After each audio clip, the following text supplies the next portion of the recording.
Good evening. I'm going to call this unusual Wednesday, June 18th, Sammamish Planning Commission meeting to order. Start out with roll call. John Bachman.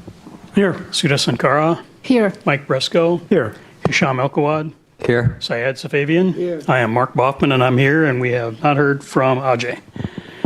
Okay, next, approval of the agenda. Anybody have any comments on the agenda this evening? We're going to have a presentation, informational presentation on town center plan adjustments, or none, I guess. Anybody have anything on the agenda?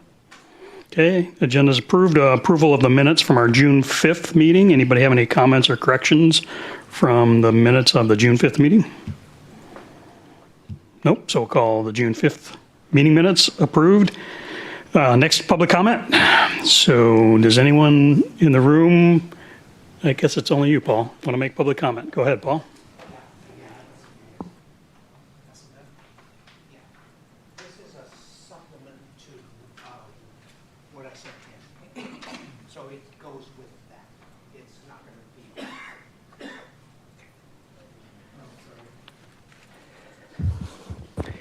Good evening, Planning Commissioners. Paul Stickney, Sammamish. When does 3 equal 6 and when does 7 equal 1.8?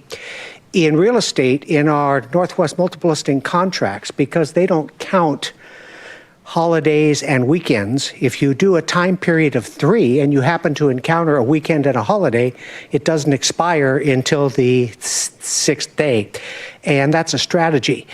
So the number of days is a number, but the effect is different based on circumstance. Let's look at some interesting numbers over time in the city regarding housing.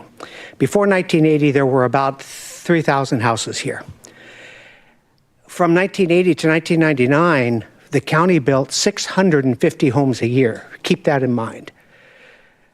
At incorporation in King County Pipeline, there were 3,500 houses that were built from 2000 to 2005 at 580 homes a year. Sammamish not built, but allowed, if you will, vested, whatever the word is, 3.5 thousand houses, 3,500, from 2006 to 2024, which is 185 a year. And up to this point, we've got about 23,000 houses, a little over 85% single family and a little under 15% multifamily. Well, when does 7 equal 1.8? Let's add thousands to that. The comp plan has 2,000 affordable housing units that I call A. I've been advocating adding 5,000 market rate to the comp plan, B and C housing units. That's 7,000. Why do I say they equal 1.8? They equal the equivalent of traffic and students from 1,800 single-family homes, which is under a third of what has been built in the city since we incorporated. So that averages 90 single-family equivalents a year. How does that compare to the past pace of growth? To the King County pace, it's 14%. To the pipeline pace, it's 16%. And it's 50% of the pace our city has had growth over that time. What are the benefits of 7,000 A, B, and C housing units? Affordable market rate for B and C. Over 20 years, we meet 70% of the lowest threshold of genuine optimal needs that have never been met in Sammamish that we desperately need, so residents that want to stay for unplanned and planned changes over life can. And by the way, an interesting stat, from 2012 to 2021, there's been 225 homes built in Sammamish each year, and the last 3 years, only 45. And those are D houses. So my ask is to act now for the city to pivot fearlessly and face head-on numbers and effects that are two different things, which is why I started the way I started, and come up with desirable, sustainable growth solutions for citywide and centers outlined in my comment. Add 5,000 B and C to the comp plan, readjust town center alternatives based on market rate and affordable needs. That's my comment. Thank you. Thanks, Paul. Lena, is there anybody online? We do not have any commenters online. Okay, let's move on to our main topic for this evening, presentation on the draft town center SEIS plan and maybe a couple comments about code amendments. Matt, are you introducing it? Sure, I can do that. Go ahead. Here to welcome Jeff from Framework, Jeff Arango from Framework. So Jeff has checked in a couple times, and we all have with the city council. We introduced the EIS and the plan update a couple weeks ago, and then last night we introduced the code updates to city council. Following these meetings, we wanted to come here and check in with the planning commission. This is for information only. Jeff's going to cover the draft SEIS, the draft plan, and the draft code updates. You should be aware that the draft plan and the draft EIS are posted online. We started the comment period for the SEIS on June 9th. That comment period ends on July 9th. That's a 30-day comment period. On Monday, we are publishing the draft code, so that will also be available online for you to review. And please do at your leisure, but we're going to come back and discuss that in more detail. And then on July 15th, and Jeff will talk about process a little bit and roles and that sort of thing, but on July 15th, we are going to go to City Council. That's after the comment period ends, and we're going to ask to choose the alternative. There's two alternatives. One is no action, one is action. The no action is 2,000 units. The action alternative is 4,000 units. So that will be the time when that is determined. From there, we have a couple months to kind of complete the plan and the code, really refine it. Right now, we have a draft. They're both pretty good drafts, I think, but there's a lot of work to be done as far as updates and changes and receiving input and making changes accordingly. And that leads up to a public hearing on September 4th that's tentatively scheduled. So keep those dates in mind. We will talk at the end of the meeting about the long-range schedule. I want to be sure you're all available. So with that said, Jeff can take it over. Great. Thank you, Matt. Good evening, commissioners. Thank you for the opportunity to be here. So this, as Matt said, is a combination of two presentations that we gave to the City Council over two meetings, the most recent being last night where we went through the code. There are a number of slides, but I'll try to move through them fairly quickly, and then we'll have opportunities for discussion. Appreciate the commissioners that did send in comments. We provided some initial responses, but we're happy to provide more detailed responses, and of course, discuss some of those tonight as they come up. So we're going to give an introduction to the town center plan, the EIS, and talk through some of the logistics around comment period and things like that, introduce the code, and then end with a summary of where we are in the process related to engagement. So start with a little bit of planning context. Why are we doing this project? And there are several reasons. I think the first one is a major driver. The city has been talking about or discussing making updates to Town Center Plan, well before this most recent comprehensive plan update.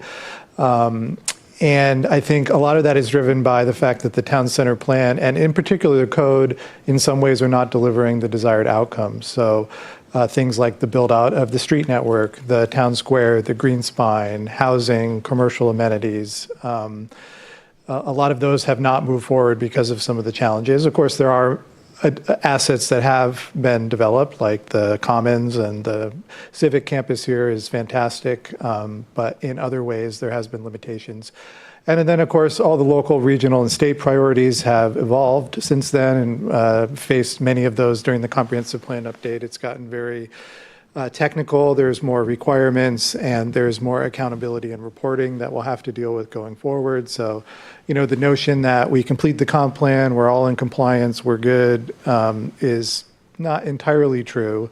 It's more of an ongoing program that there are different steps along the way and things that we'll have to do and be accountable for. So, And then, the code itself is a particular barrier, and that'll be a focus of the last part of our presentation, and something that we touched on quite a bit earlier in the process with the code audit. And we'll summarize a little bit of that today as well. So starting with the plan update, these are the guiding principles that appear. And of course, the housing affordability and diversity of housing, both market rate and affordable housing, is a big driver. The notion of regulatory streamlining, again, to align with desired outcomes. There also have been some changes around regulatory streamlining at the state level. So that's something we're mindful of. Mobility and street design, the city's working on a bike ped plan. The build out of the street network is really important part of the plan, both to facilitate development as well as mobility. We are developing new street standards, so that'll include concepts for bike lanes and on-street parking, sidewalks, integration of trees and landscape, also very important.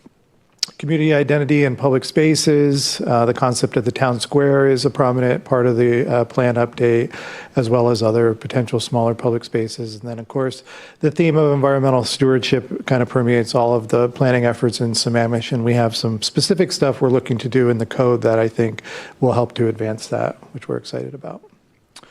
So just a little bit more context related to housing capacity. And, of the last 3 years, the legislature has been really focused on passing bills related to planning and housing and a number of other reforms that are related. So middle housing, you're all familiar with because we went through that process last year. The 158.18 in the middle there was from a couple years ago, and it was passed to encourage cities to take actions specifically to expand housing capacity. And they list a number of things that they we're encouraging cities to do. One is a form-based code, which is being incorporated into this effort, middle housing, which has been completed, the notion of sub-area planning, which this is not a new sub-area plan, but it's an update. And of course, the city has plans to do additional sub-areas, a planned action, which basically covers environmental review for individual projects and something we're looking at. There's also a new infill exemption that kind of provides the same benefits.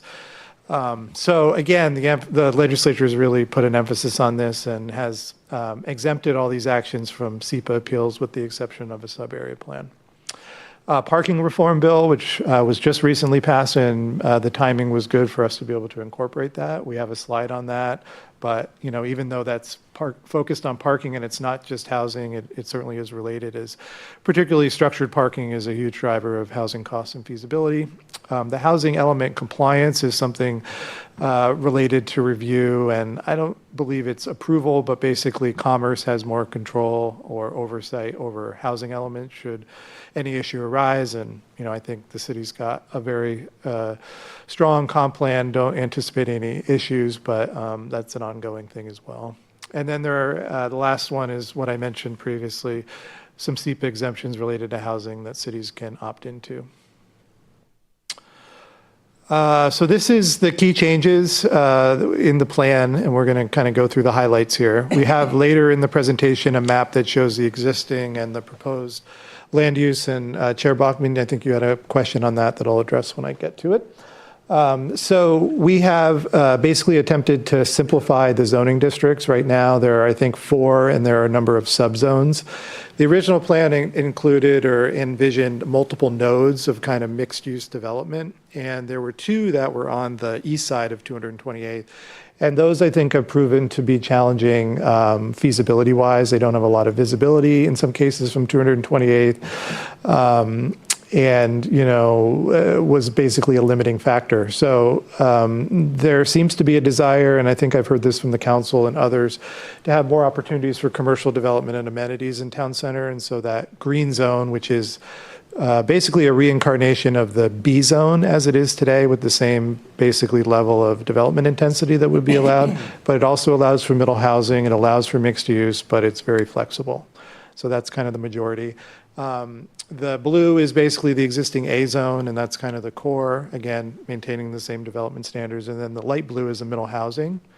And this preserves the wedding cake, approach. The eastern border, there isn't as much, I think, issues related to compatibility, but we can deal with the compatibility in other ways beyond just the designations of the districts. So that's something we'll include in the code. So basically, we're going down to 3 zones and, maintaining some of the some of the approach in the current code. So this is like a cross-section that shows the level of intensity. And again, these correlate with some of the existing standards. So the building here, which is about 70 feet, that correlates with what you can do in the A zone right now. You can't develop to this intensity unless you use transfer of development rights. So that's why we haven't seen as many of these buildings happen. The Sky Apartments was a bit of a unique situation. What was formerly the B zone and is now the mixed zone that has a height of 50 feet. So maintaining that for consistency. In that zone, you could also do middle housing as well. And then in the garden, it would basically be like one of our middle housing zones that we developed. Over here on the left this is an option, not something that we've settled on, but you can sort of increase your mid-rise building height to about 80 or 85 feet. That could work for a mass timber building. And so this is something that could be done only through incentives and additional public benefits. But no proposal to go higher and no decision's been made on that one yet. If I could add just another difference with the urban mixed zone, in addition to allowing for middle housing, it also allows for freestanding residential, meaning that apartment buildings, condo buildings could be built without introducing that mixed use, the commercial on the first floor. Overall, the urban mix is probably the most flexible from a land use standpoint, where the urban core district, allows the most density. Yep. And we do have some modest retail requirements in the mixed, or in the urban core. So in the blue zone in the core, there's some requirements to have ground floor retail space, but it's pretty limited, because sometimes that is not always feasible, and we want to provide some flexibility in that regard. And we've discussed that issue with property owners and developers we met with a week ago as well. So, and anticipate we'll get more feedback on that once we release the code.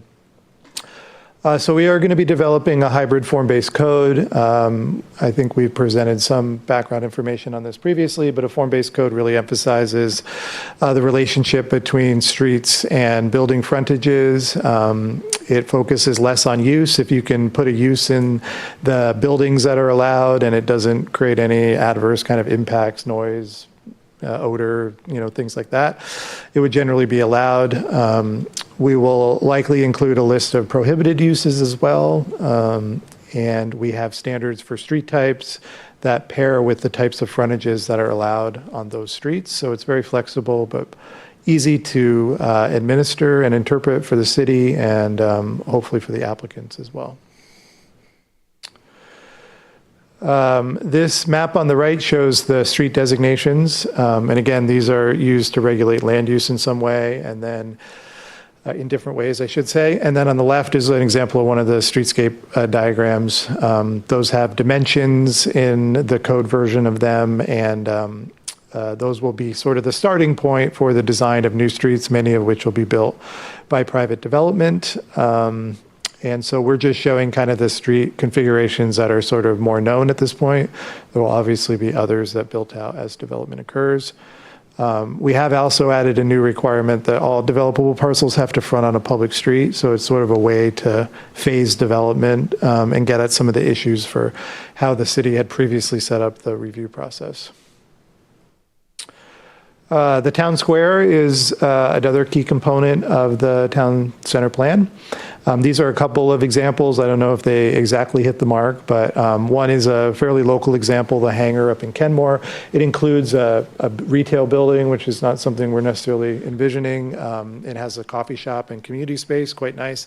There's a splash pad there. It's mostly hardscape. There's some nice lighting and a bit of landscaping, and then kind of behind where the picture's taken, there's a private brewery, which helps to activate the space, and summer days it's pretty active. And then the one below is from Oak Creek, which is a larger space, got more green characteristics, not completely dissimilar to maybe the downtown Redmond Park in some ways. So again, these can come in very different flavors, but what we're envisioning, maybe it has the farmers market that's out there today, concerts, cultural events, and then hopefully it's a happening place to hang out on a regular day.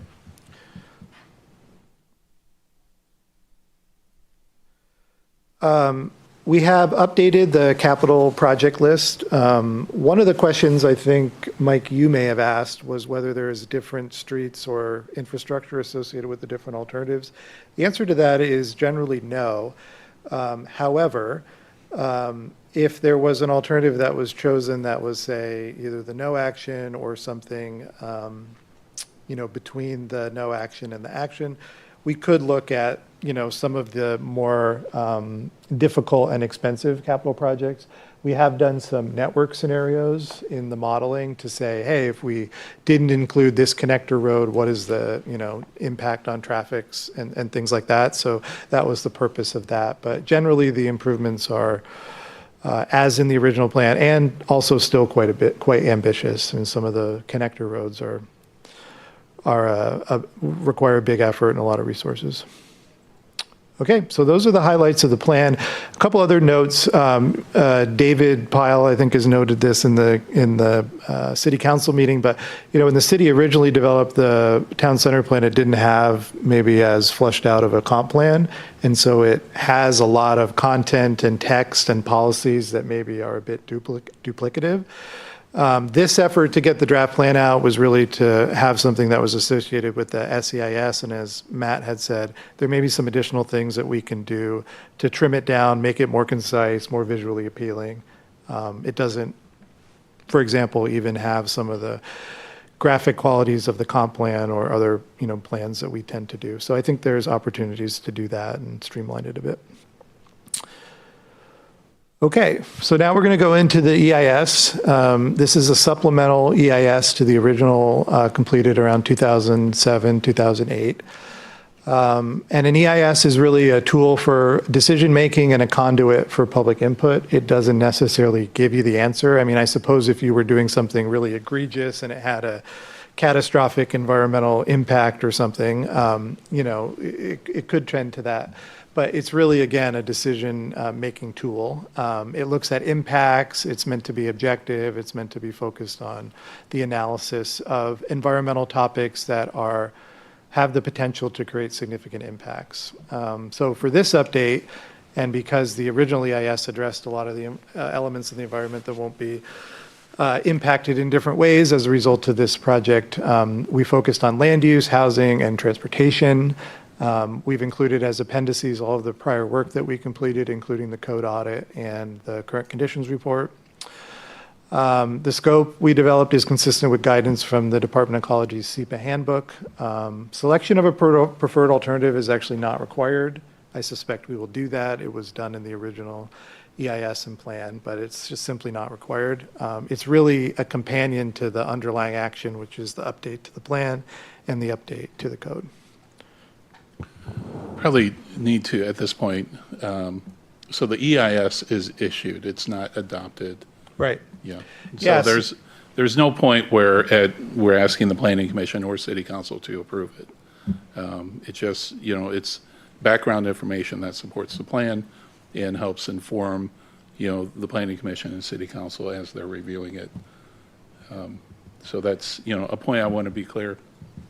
Yeah, and that's the purpose of the draft. You put the draft out, you get comments, and then you use the comments to respond and then also to update. And so the final EIS is really about updating anything. Oh, maybe we should look at this, or respond to comments or whatever. So it's an ongoing situation, and if we feel like there's something that wasn't addressed fully in the draft EIS or whatever, we can deal with that in the final. So just quickly from the SEPA handbook, because it's very technical, but when you're doing an EIS, you're supposed to narrow it down to just those topics that may be impacted. So for example, schools continue to be brought up. We've met with the school, the city has. We've looked into that issue. We've looked at their forecasts.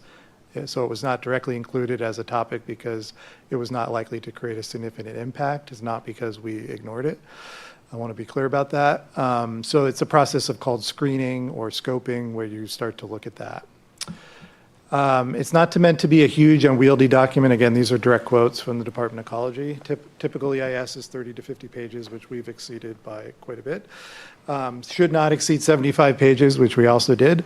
But it's meant to be a readable document that's brief and concise. And hopefully we hit the mark on that. But it's hard to stay within those bounds. But the point is that you don't judge an EIS by the volume of paper that it produces, right?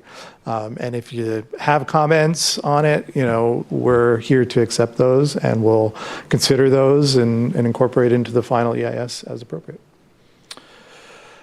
So we're in the comment period. And, we'd just like to emphasize that the purpose of the comment period is specifically on the details in the EIS. If someone is opposed to the town center, they're certainly welcome to submit that comment, but I think there are better avenues to do that. When we're talking about the plan, which is a policy document, all measures of input can be considered in different ways, whereas the EIS, we're really just focused on comments that are specifically related to the analysis in there. Also want to be clear that after July 9th, there's still going to be opportunities to provide input. You can come to planning commission meetings, you can send emails, you can comment on the city forums. We'll always take comments on the plan and the code. It's just the EIS has this formal process that's prescribed by state. So again, send in any comments you may have. The SEIS alternatives, again, for sort of simplicity's sake, we have two alternatives. We can pick any range of alternatives within this, and we can look at those options in the EIS. So I think, Mike, you brought up, why didn't we have an alternative around the middle housing? Great point. And I think the reason is that it's included in the action alternative, so it was studied as sort of the max development that was envisioned. Now, if we decide we want some sort of middle alternative that includes that and maybe a few other things, and we would sort of look at that and say, okay, are the impacts any different based on this and what we looked at? And then we would kind of address what you had brought up. So, I agree with you in just a bit of a different way. So if we choose a hybrid alternative somewhere in between the two, we will need to evaluate the map and then probably kind of everything else that it touches. And we're starting to look at kind of, financial impacts and, that sort of thing that'll need to be adjusted. And so there would be a lot of things that we need to do in addition to. Yeah, which would be in the final EIS. And, again, the EIS too, whatever is studied is not meant to be like a cap or a ceiling. And I think there is some language in the existing plan that maybe is a bit confusing in that regard. But most EISs will have some sort of level of development that they are looking at. And some cities will even do it based on the same land use plan, right? So it's like the same policy, but they're just assuming, this amount of growth will happen versus this amount of growth. So it's not about taking the EIS numbers and trying to calibrate everything exactly. It's really what you want to sort of set the threshold at in the preferred alternative. And then if there is additional development above that, it hasn't been covered under the EIS and you'd be subject to individual environmental review. Yeah. So that's, I think, an important point to note on that one. Actually, just a point of clarification. So if council decides for some hybrid that's, say, 3,000 instead of 4,000, are you saying that there would be additional work done on the EIS then to evaluate that? Yeah. Okay. And one of the things the reason I was asking is that at 4,000, you're talking about all of these various impacts from traffic and land use, so forth.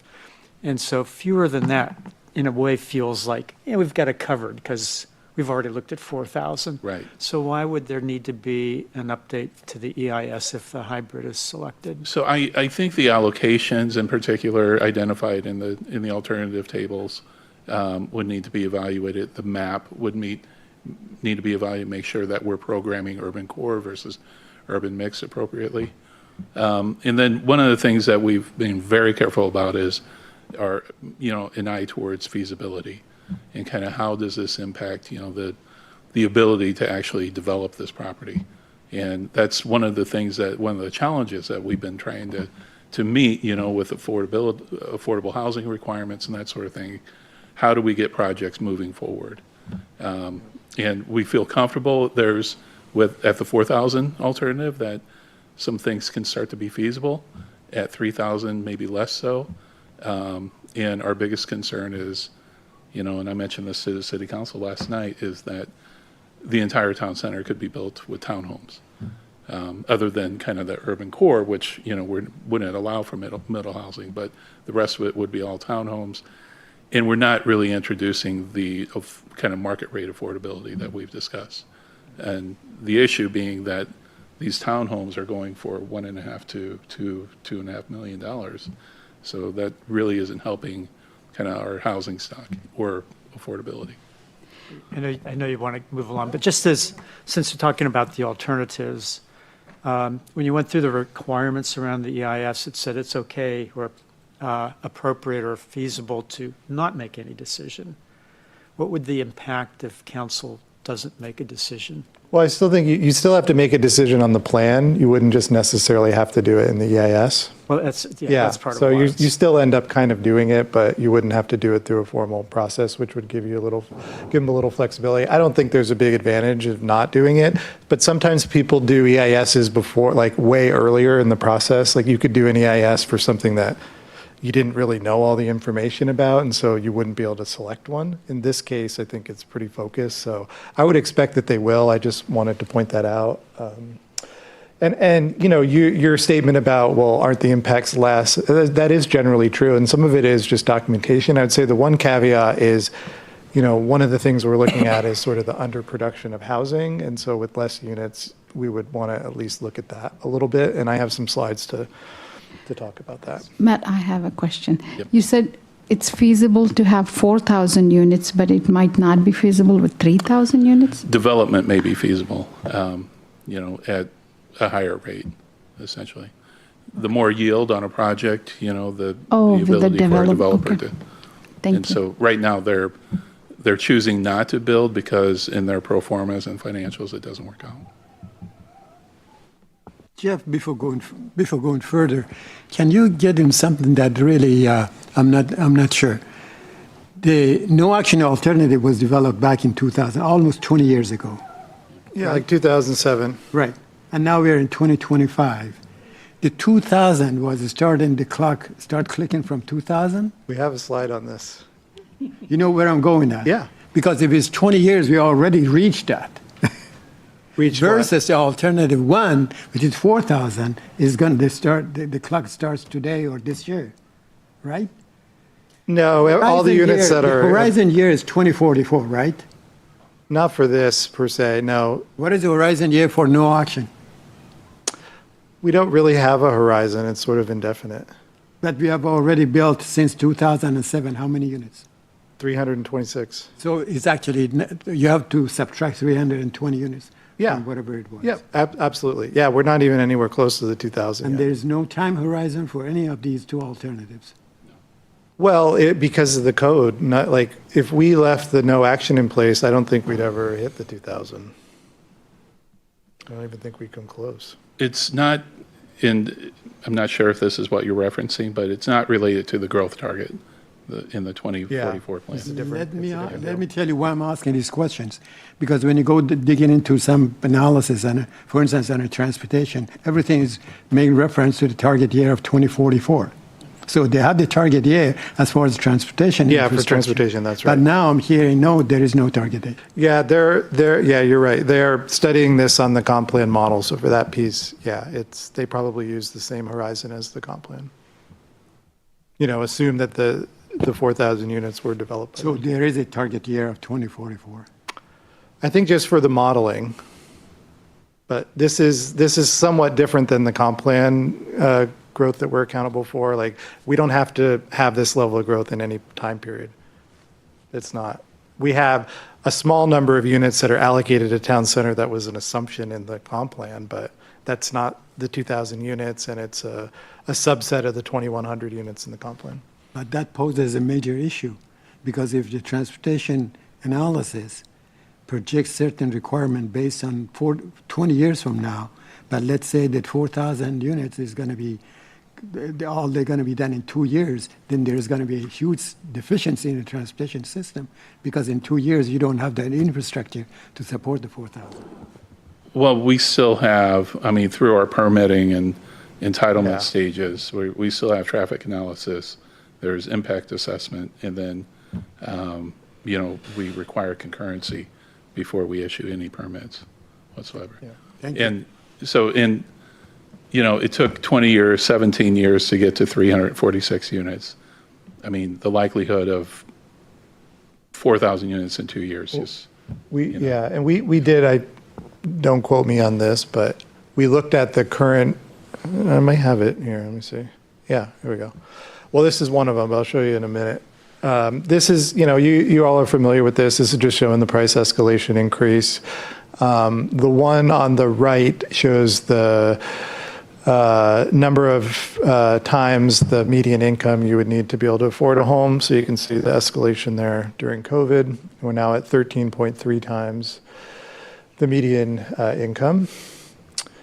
Just a refresher, this is what we're planning for in affordable housing. Again, this isn't contingent on making the updates for the action alternative, but a subset of these were assigned during the comp plan to town center. So this is the slide I wanted to point out. So this is looking at housing production from 2008 to 2024. This doesn't include annexation, so it's just units that have been built. 3,500 been built over that time period. In town center, just 326. So again, I think our back of the napkin estimate at this current rate, we wouldn't hit 2,000 units till for another 80 years or something.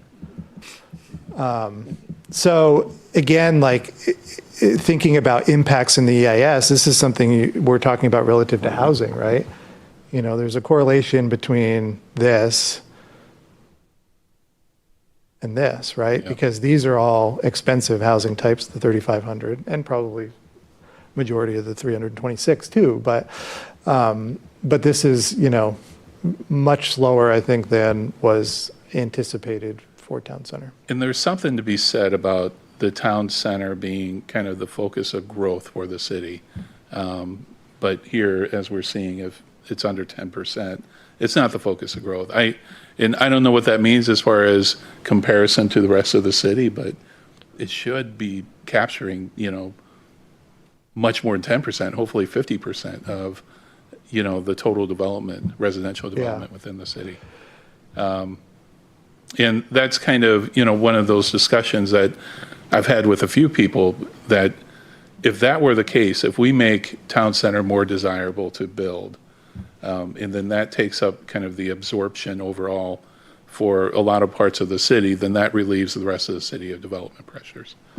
So, a lot of people have asked about that, and I think this figure right here is something that, we need to look for change.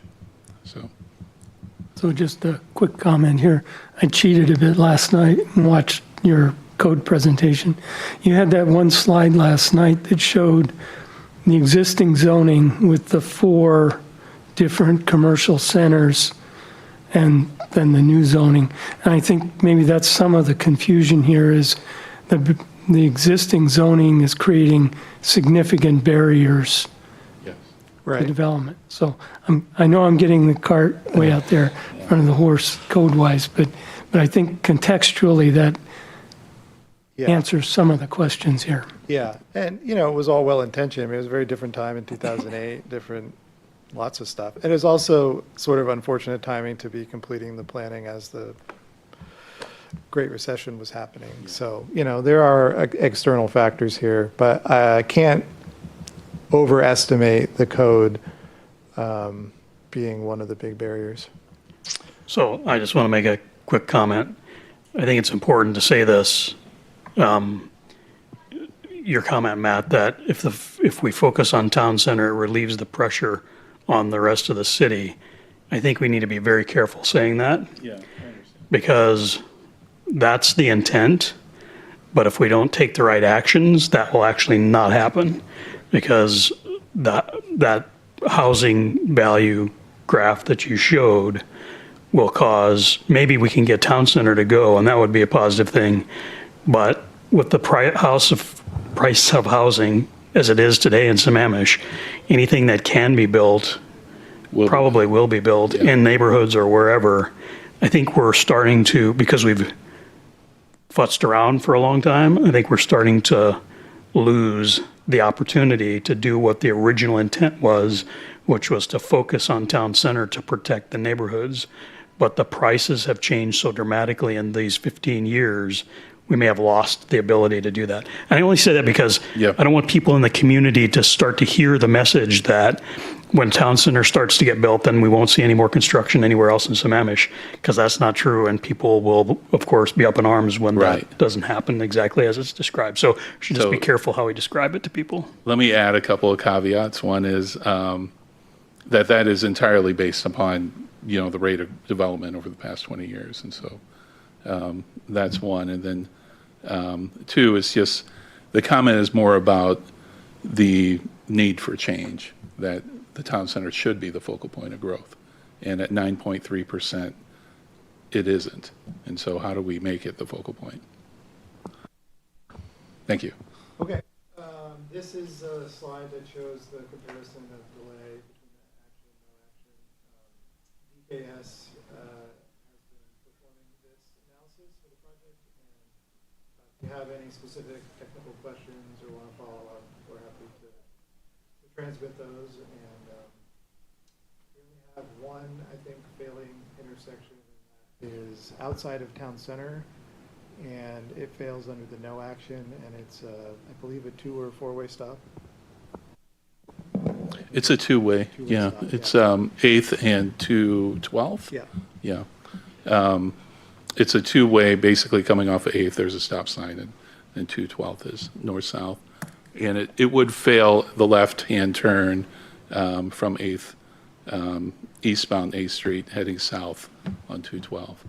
And so that leg of the intersection would have to be fixed, but it affects all 4 legs, essentially. So like a roundabout or something would be, the mitigation measure. Okay, so now we'll go into the town center code. These are the code audits findings, and we kind of matched some of the changes to what we found in the code audit, which we presented to the commission previously, but the code is just generally confusing, again, because Sammamish was only, I think, less than 10 years as a city when this effort happened. It had old code from King County, which we've updated and created a unified development code, but I think because of that, they created this own kind of box for the town center code. Doesn't relate well to the rest of the code. There are duplicative sections, so more integration would be better. The standards and density allocations are misaligned. Again, you can develop buildings like the Sky Apartments, but you can only do it if you go by TDRs or have a bunch of land, like the land under the Met Market, that you can pull density from. So that's why a lot of the smaller properties can't be developed because they don't have that flexibility. The density and commercial allocations are overly prescriptive. We're planning to remove the commercial caps from the code, which is a very atypical thing to have. And when you have mixed-use development and allow standalone residential, it's difficult to predict exactly what's going to be selected. But I don't think there's many opportunities for large-scale retail like the Met Market because of limited proximity and visibility from 228th. You're probably not going to see that up on the hill. Yeah, sure. One quick question. What is the difference in allocated density and maximum density? Yeah, so allocated density is what you can do without any incentives. It still includes some affordable housing, but let's say allocated it's actually supposed to be 16, but close to that. We had an older graphic, I think we might have put the wrong one in, but it's 16 and then the maximum. But this is where it's also very confusing because 40 is not even close to the maximum. And this is where you get into the 2,000 units. I mean, even today, you wouldn't be covered under the EIS, but you could get, if you didn't have all of these issues physically, you could theoretically have more than 2,000 because of the use of incentives. So in the code, if you went and looked at the A zone, it would say maximum density, 40 units an acre, which is like 2 times the density of townhomes, right? It's not like super dense. And yet projects like those that are in the pipeline for mixed use development by SDCA and like the Sky Apartments, those are like 100 to 150 units an acre. So That's a huge delta. And so when you read the code, you have this perception of, oh, it's 40 units an acre, which is not a town center urban density. That's like what the city has in their urban residential zone. I mean, that's the density in those areas. So it's very misleading and confusing. And again, if you can't use those incentives, of which they're not available generally, you're kind of stuck. So again, we want to make that kind of more clear. Are there any questions about that? You know, is there a way for us to present that information differently? I was thinking about that. If I heard it correctly, you're talking about the changes in the vertical expansion of the unit going vertical rather than horizontal. Is that a good analogy for that? Well, what I would say is, you know, take the Sky Apartments, right? 70, like if you look in the A zone, it says 70 feet, right? When you can develop 70 feet, you think a mid-rise apartment building, you know, standard. But you can't do that at 40 units an acre. If you were doing 40 units an acre, it would be like a 3-story building, right? And so the only way you can do that is to buy the TDRs, but SDCA bought all the TDRs, so no one else can use them. So you can't develop consistent with the development standards, right? You can't achieve a 70-foot building or achieve those densities unless you either are like Sky Apartments and you have a bunch of land that has commercial development on that you can draw from to get up to 100 on a net basis, or if you buy the TDR credits. And those are the buildings that have been permitted but not developed because of the feasibility challenges. So Matt, to answer your question, yes, if there is any way that we can visually show it a little bit differently, because I'm not 100% sure that I understand the difference and what is the implication of it as for town center. So Matt, to take a different tact on that is, and this, as far as I can see, permeates a lot of the old code or the existing code, is back to Mark's point. If we don't make some changes, we're really going to be stuck. Right.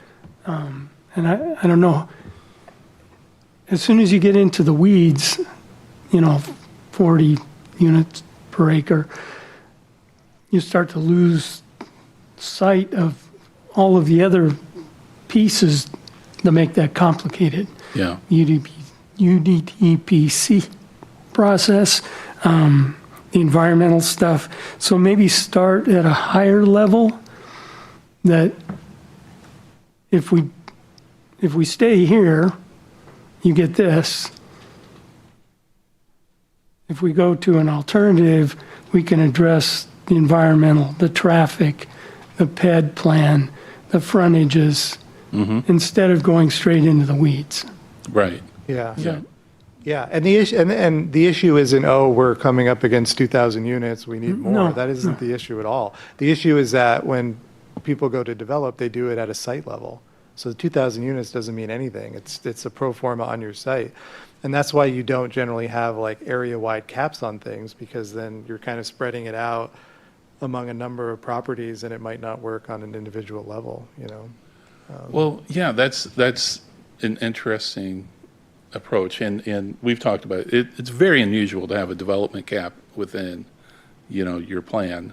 I've never seen it in my career, and you know, and even the thought of, you know, capping the, you know, per unit, the number of units, I can see the value of that through an EIS, and you know, identifying that along with the impacts, and then ensuring that those impacts are mitigated. All of that makes sense, but then to place that in your code and then, you know, size up your code, you know, to only allow that much. I've never seen that. And so it's very difficult to unwind that, which is what we're, you know, trying to do now.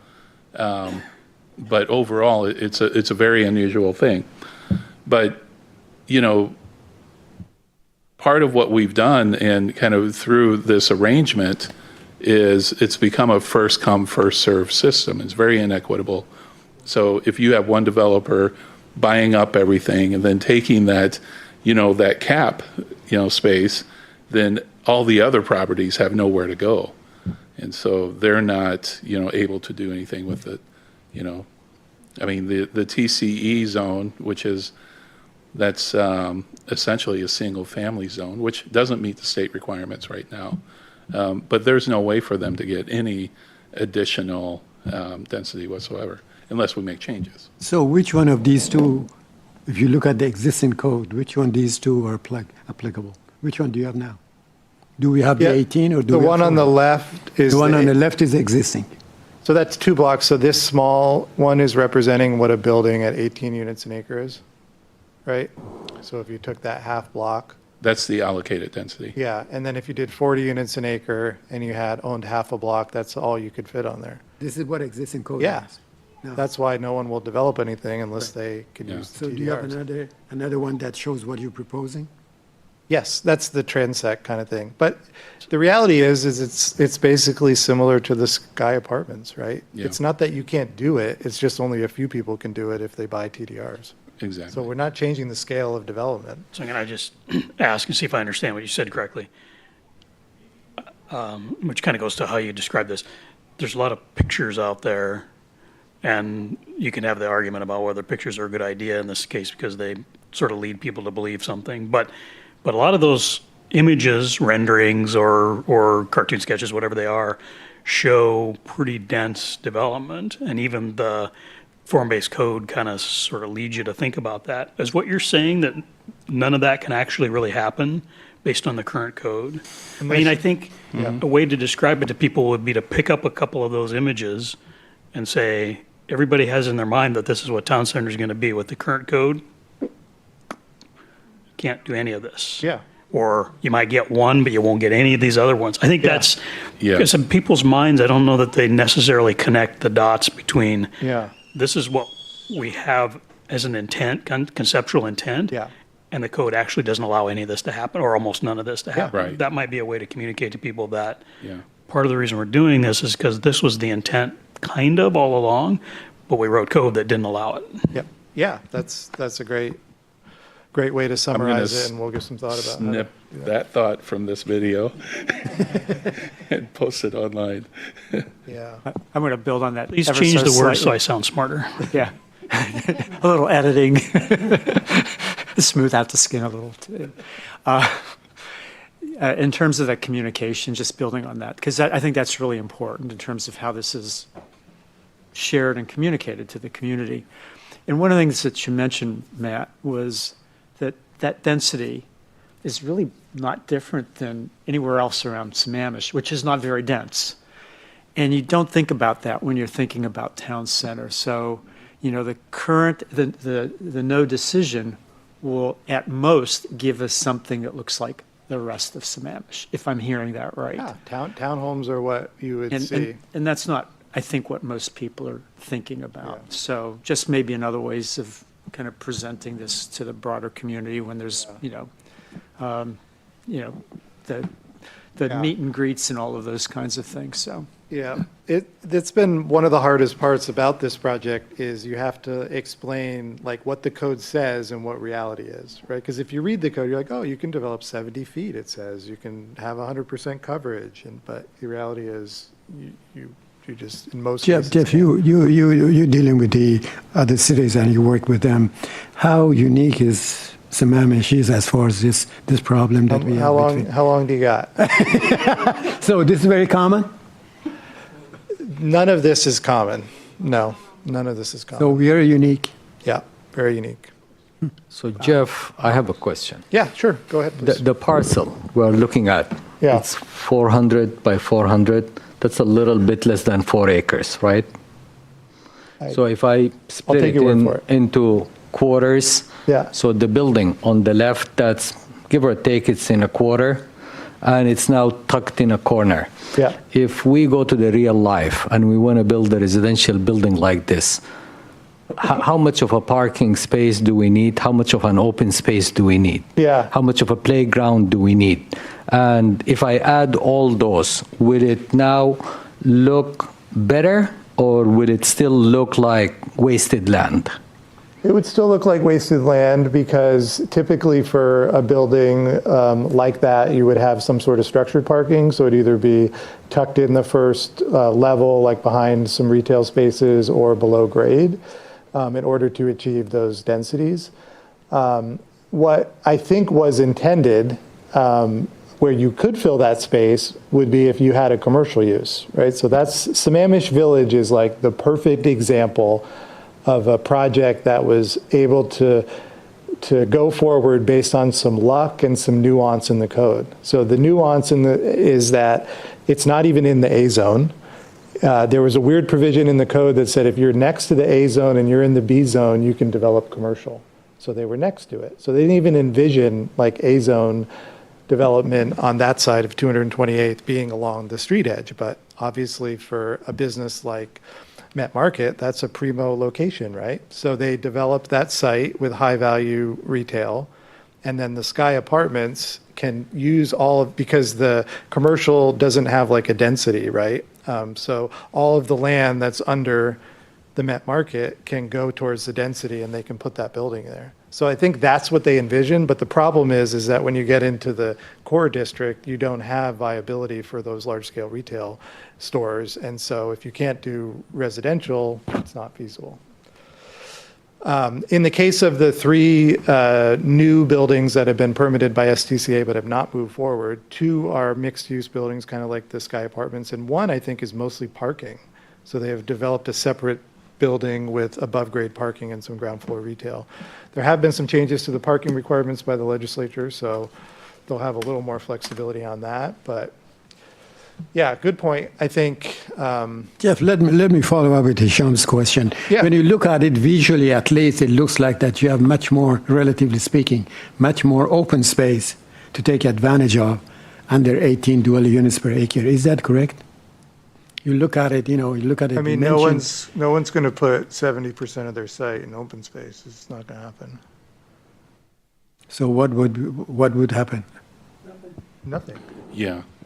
But it's not 70% open space, and that's why I started by the overall. The picture is misleading.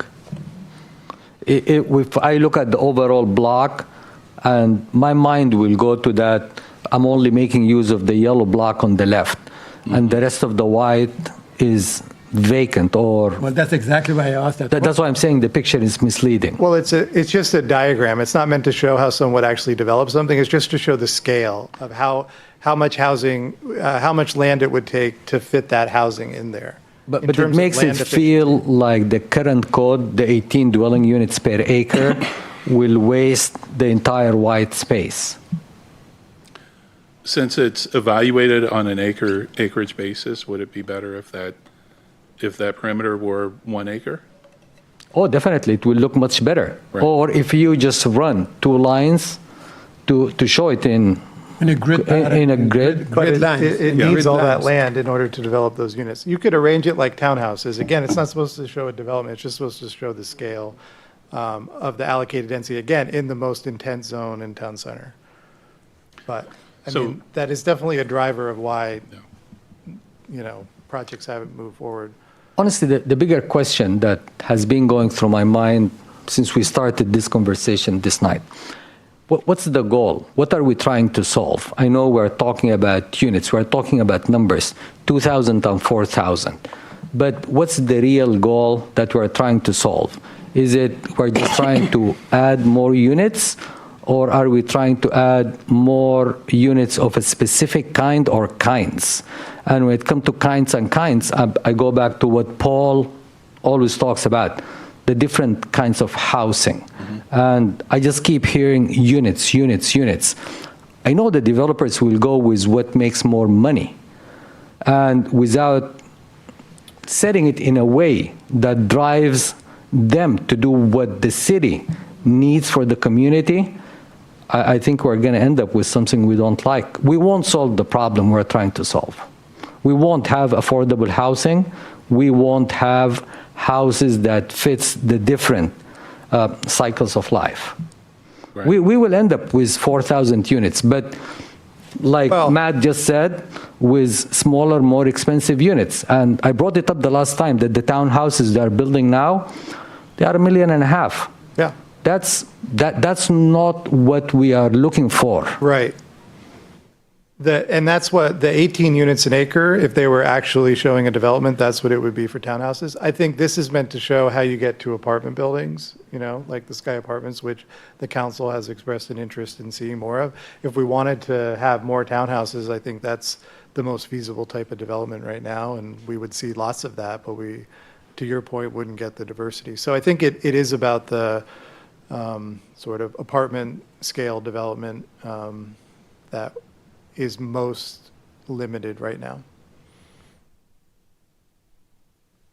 Well, if you look at the rents and the price points at Sky and kind of apartment buildings around, it's not, everything isn't kind of at that luxury rate, which I think is around, $4 a foot, right? It's less than $3 a foot.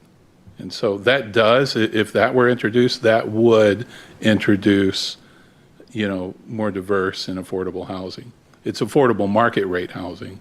It's not the low and moderate income affordable. But that is kind of the diversity in housing that we're looking for. That's what we're looking for, but that's not what's happening. When I walk around, all the signs that I see, it's townhomes. And I know how much they're selling for. The and for you sale just product, said the 3 buildings that were permitted for apartments, they did not build them. Right. So we are just adding more expensive houses. We're not solving our real problem.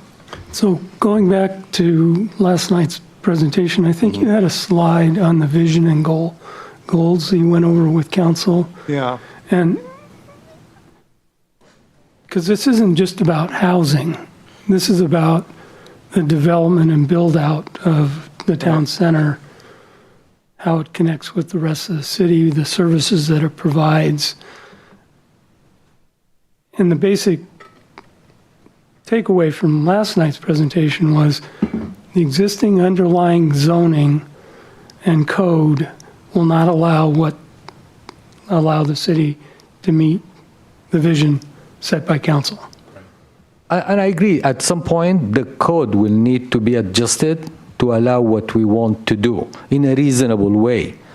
But I started by asking the question, what's the problem we're trying to solve?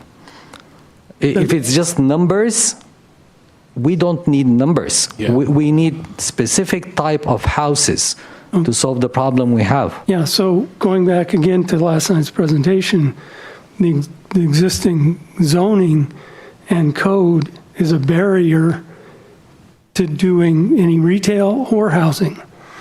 So what is the solution? How are we going to resolve the issue and the question that Hisham is asking, if it is number of dwelling units versus what kind of dwelling units that we're looking for?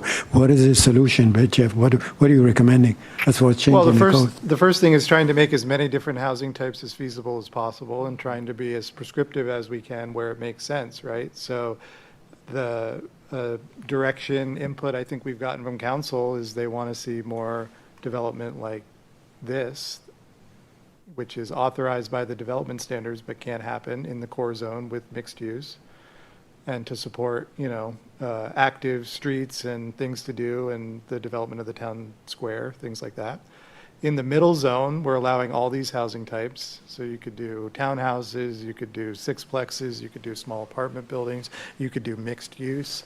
So it's really about what you described, which is making all of these housing types as feasible as possible. And right now, it's a very limited selection of those. So did anyone take a look at the overall town center map and see if they can take these different types of houses? How many houses, how many units can they fit?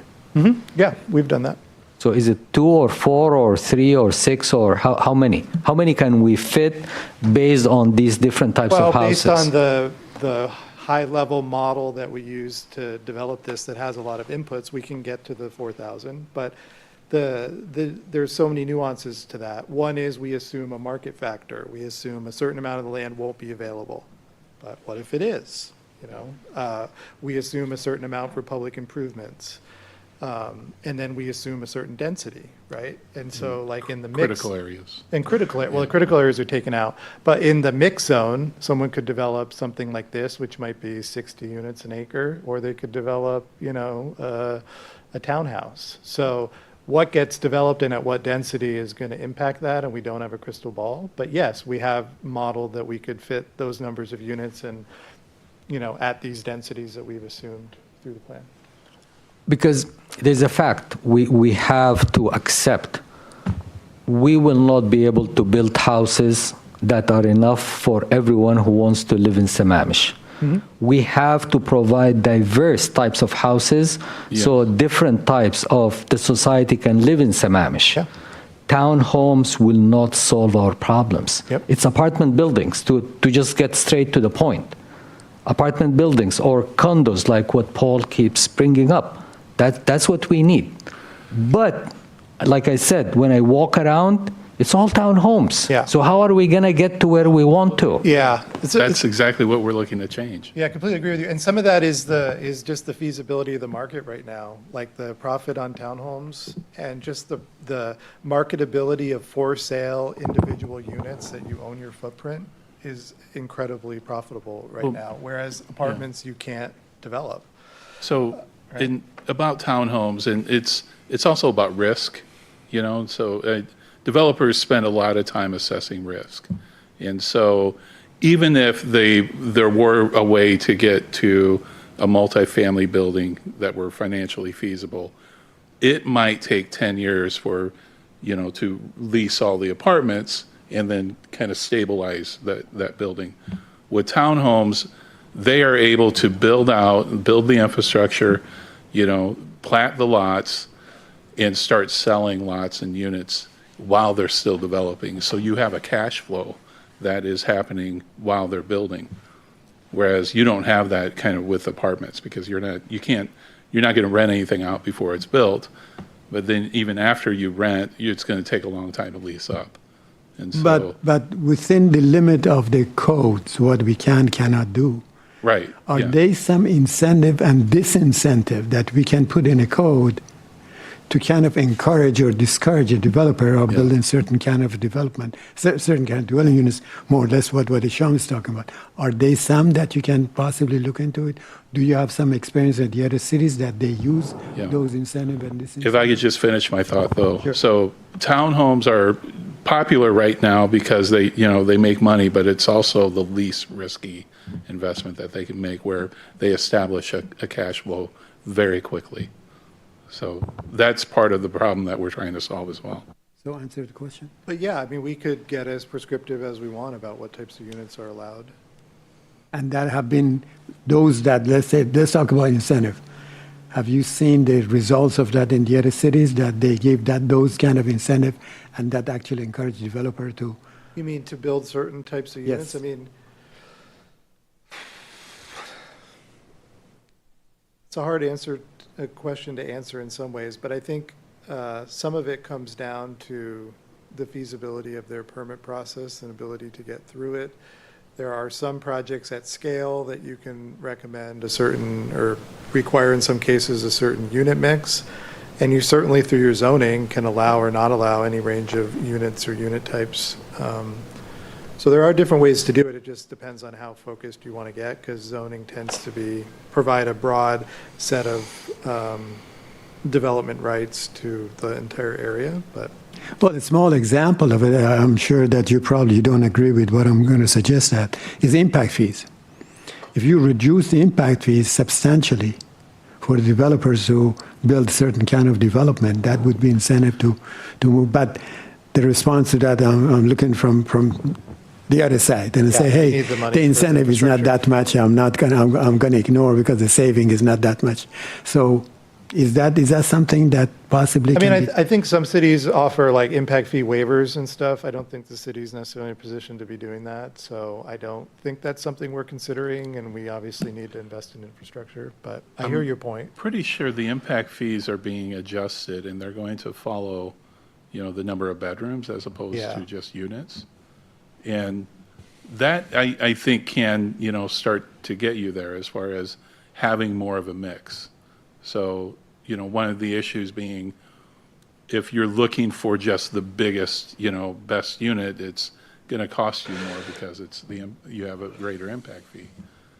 If it's like the 3-4 bedroom or something like that, where, you have, studio or one bedroom, which we don't have a lot of, within the city, and would be more affordable, market rate affordable, then the impact fee would be less. So Well, that's it is only part of one- that consideration. It's only yeah. one example. The other one is a parking requirement. I mean, things that Yeah. possibly can be included in a code Yeah. that encourages the developer to build those kind of units that we wanted to address the affordability. Yeah. We do have you're going to talk about the MFTE, right? I'm not sure if I have I'll see if I have a Okay. slide. If not, I can still talk about it. Yeah. So I've been trying to track this conversation in my head a little bit, but tell me if this is wrong. It seems to me what you're saying is, and a little bit editorial for me, that the underlying code that we have in place now either disincentivizes or doesn't incentivize the kind of housing that Hisham and Syed are talking about. Yeah. And so what the proposal is essentially is to try to modify, clean up, and change the code and the underlying zoning in town center Yeah. so that when the market is better for building that kind of housing, then Yes. it could occur. Because I think there's a combination here we're missing, which is, Yeah. right now we're talking about townhouses being Right. attractive, but eventually some of that will change, and what we Yeah. have to do is have code and zoning in place. So when that happens, Yep. and it makes more financial sense, people will build things that are more in line with what we want. So isn't that exactly what we're doing here? That's or a exactly big what piece we're of doing. And that's kind of goes back to, it's not about the 2,000 or the 4,000. It's just about making the housing types that are desired feasible in a way that I think they were envisioned, but are limited by the code. Yeah. Jeff, I know what I'm going to say. It's not part of the intention of the presentation of tonight. Sure. I know there are state mandates about how many units we need to provide, and also we have our own desire to provide housing. But we know our limitations because we are landlocked and different factors. Is there a way, or the law allows, to get into a partnership with nearby cities, Redmond and Esseco by name, or Falls City, where they have more land and they are more accessible to expressways, where we can, let's say the three of us or the four of us, we get into a partnership, and instead of each one of us try to build the different types of houses, we split it between us, where they can go and build apartment buildings, let's say in Essequa, and I don't want to call it by name because I know someone is not going to like it and they're going to come back to me. But I just read yesterday that Costco, where we're planning to expand where Red Robin used to be, Yeah, I saw that. and the plan was to build apartment buildings there. If we can somehow partner with them, they have more land, and they already have a plan to build townhomes where all those office buildings are. Let the developers build here what's feasible to them and work with the developers to build over there what's more feasible based on the location over there. And I'm not saying because one is better than the other or one is worse than the other, but it's just the market, how the market drives it. Because I can't sit here and say we have to prescribe it and we have to mandate it and we have to design it in a way to force the developers. They will just sit back and do nothing. They will let the land sit, and then they will come back in 10 years and do what they want. Maybe things will change at that time, but that doesn't help the community. Yeah. I mean, I don't know. If you wanna- If I understand, so you're talking about transferring essentially density from here to elsewhere, so that Sharing density. the whole town center would be built as townhomes, and then you would have, I mean, at that point, we're just exporting the whole thing. So all the amenities that we've talked about, the town square, all of that wouldn't exist. It would just. That's kind of what I'm saying, because if you are saying that there are 3 sites that were permitted for apartments, but the developers chose not to proceed with them because they're not feasible, if they were not feasible 5 or 10 years ago, Yeah. I bet you they will not be feasible today nor 10 years from today. But there are a couple factors. One, they had to use incentives to get there. Probably not what's making it infeasible, but they had to pay more money to get that density. And then you have the housing costs, the interest rates, and then the project was under appeal. Yeah. So some of it is timing. So again, it's hard to know all of the instances. In but- my mind, the interest rates is the biggest factor. And the construction costs, yeah. Yeah. I mean, that is, but as far as Yeah. what can change, I don't see construction costs going down, Yeah. but I do see interest rates going down. The Yeah, interest rate eventually. will come down, but the construction costs will continue going up. So Yeah. we also, I do a lot of reading on kind of the market activity. So the outlook a year ago was that by the end of '25, interest rates would be down and multifamily would move forward. That's changed. And so now they're talking about the end of '26 potentially. So it is a little delayed, but I think as far as kind of these big firms that evaluate the real estate outlook, they see that as the main driver, the interest rates. If they do come down, then multifamily would be more feasible. I think that's a One point fact. that I was going to make is, Sham, that what you read was actually the reason that Costco, that's what I read, the Costco is doing it. It's not to put in more residential, it's to, they have a problem with the gas station. They're relocating gas station.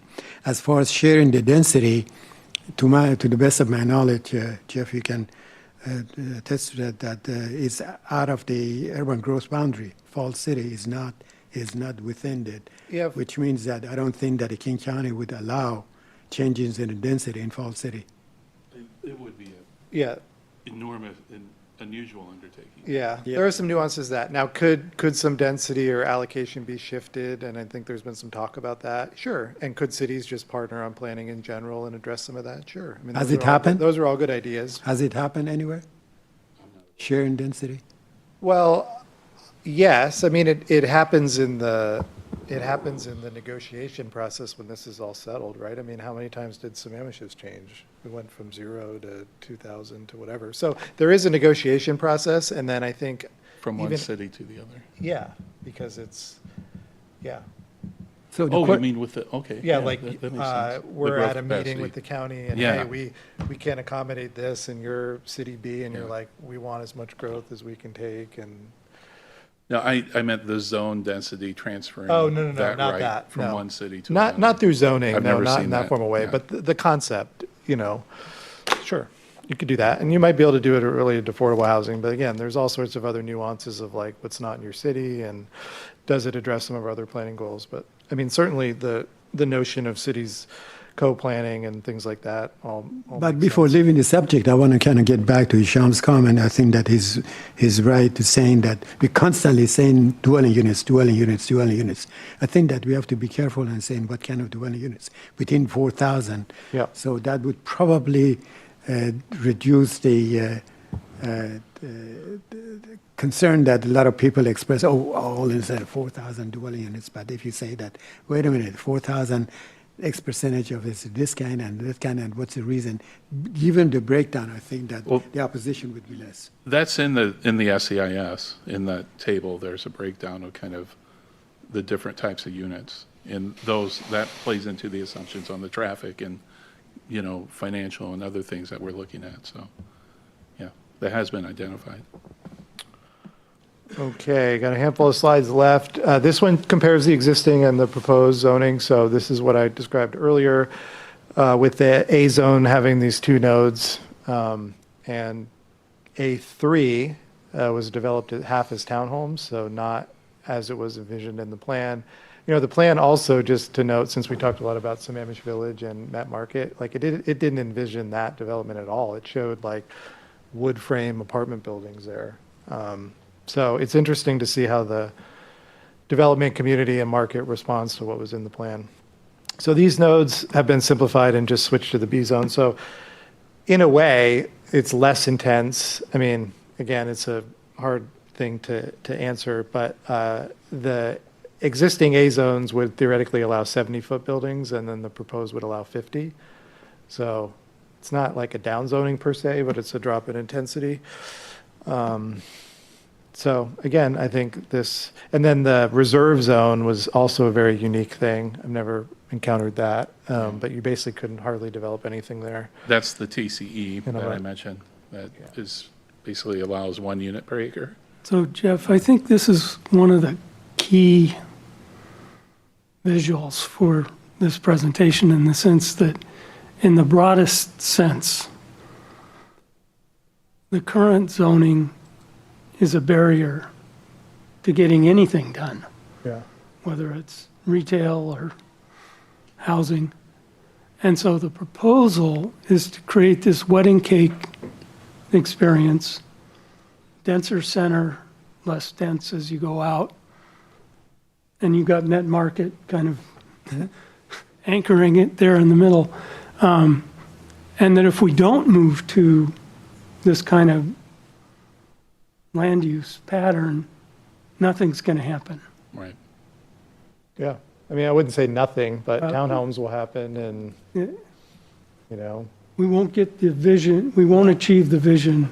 and you know, those 3 buildings might happen eventually because there's going to be a significant underproduction of housing in the next couple of years because of the conditions we just talked about. So, I mean, at some point those might, but after that, you basically wouldn't be able to develop an apartment building unless there was more TDRs. Jeff, stay with this. I have a question. When you're in the 228, let's say that you're coming southbound, and what I'm going to be seeing, I'm going to see in the first floor commercial, or it's going to be total residential, what I'm going to be encountering and seeing on abutting the 228. Well, Ground all floor. of the properties except for the light blue in the proposed would allow mixed use. In the dark blue, like I said, there's some retail requirements, but they're fairly modest. We just recently, fairly recently made the change to extend the urban core north a little bit because we're envisioning, I think, a transit stop on 228th, Yeah. kind of in that northern part, and it And would then- allow for a connection Yeah. up the hill. It also follows the northwest connector up to First Street. Yeah. So you would have frontage on that connector. So basically, because of the form-based code system we've developed, this is something we have the opportunity to think about. We could require commercial development, we could allow more like standalone retail Yeah. development in the first, 100 feet or something, and then allow mixed use or residential in the rear. So we have the opportunity to kind of treat 228th with a little bit more prescriptive standards if we So want which to, means that, but- the entire length of the 228 from the main street all the way to the southeast side, we're going to be seeing basically boulevard type, very similar to the concept that we have seen. Yeah, One that of the first Yeah, slide that'd be that you nice. had. I mean, some of the So the properties. existing that- sidewalk and all that is going to be gone. Yeah, No. we already have a sidewalk and. Yeah, well, one thing we could do is require development to set back like 10 feet, and if we wanted like additional space for a path or something, we could do that. So that is not in the code right now? That's not I in the don't design believe so, standard? but I'm not totally sure. I don't It think so. is, yeah, I think it is in the code right now. If Okay. you Well, look at the this is, I think, townhomes, This there's thing around is 50 feet important of for, landscaping there. this is Yeah. important for the public to know what they're going to be seeing along the 228. Yeah, and the, on both sides. the Met Market, I was just there yesterday, I don't remember. But, That's an anomaly. But it's to kind of me. got a plot, like the plaza frontage. I mean, their frontage Yeah. there is super nice. I mean, they're dealing with the grade change, but I mean, that's a great space. If we could get more of that, I think it'd be fantastic. I Can I don't- make one small suggestion about this? Yeah. You look at this all the time and know exactly what it means. I'm pretty familiar. Lots of people look at this and go, where is this again? Maybe something like this. Put like a little red star right where City Hall is and say Okay, City yeah. Hall. So that the average person who doesn't look at Yeah. this stuff all the time can orient themselves a Yeah. little bit. What I find is I look at the map, right, and I'm familiar with it, and then when I drive, I'm always like taken aback by the amount of topography, right? And like, you're just like, oh, Yeah. wait, like it looks flat. Yeah. I mean, I'm very familiar with it, but it's very different experientially, right? So, So, the 228 frontage, I think, is important. I don't think that there's, other than the Met Market development, the Sammamish Village development, I don't think there's anything that really necessitates frontage and visibility.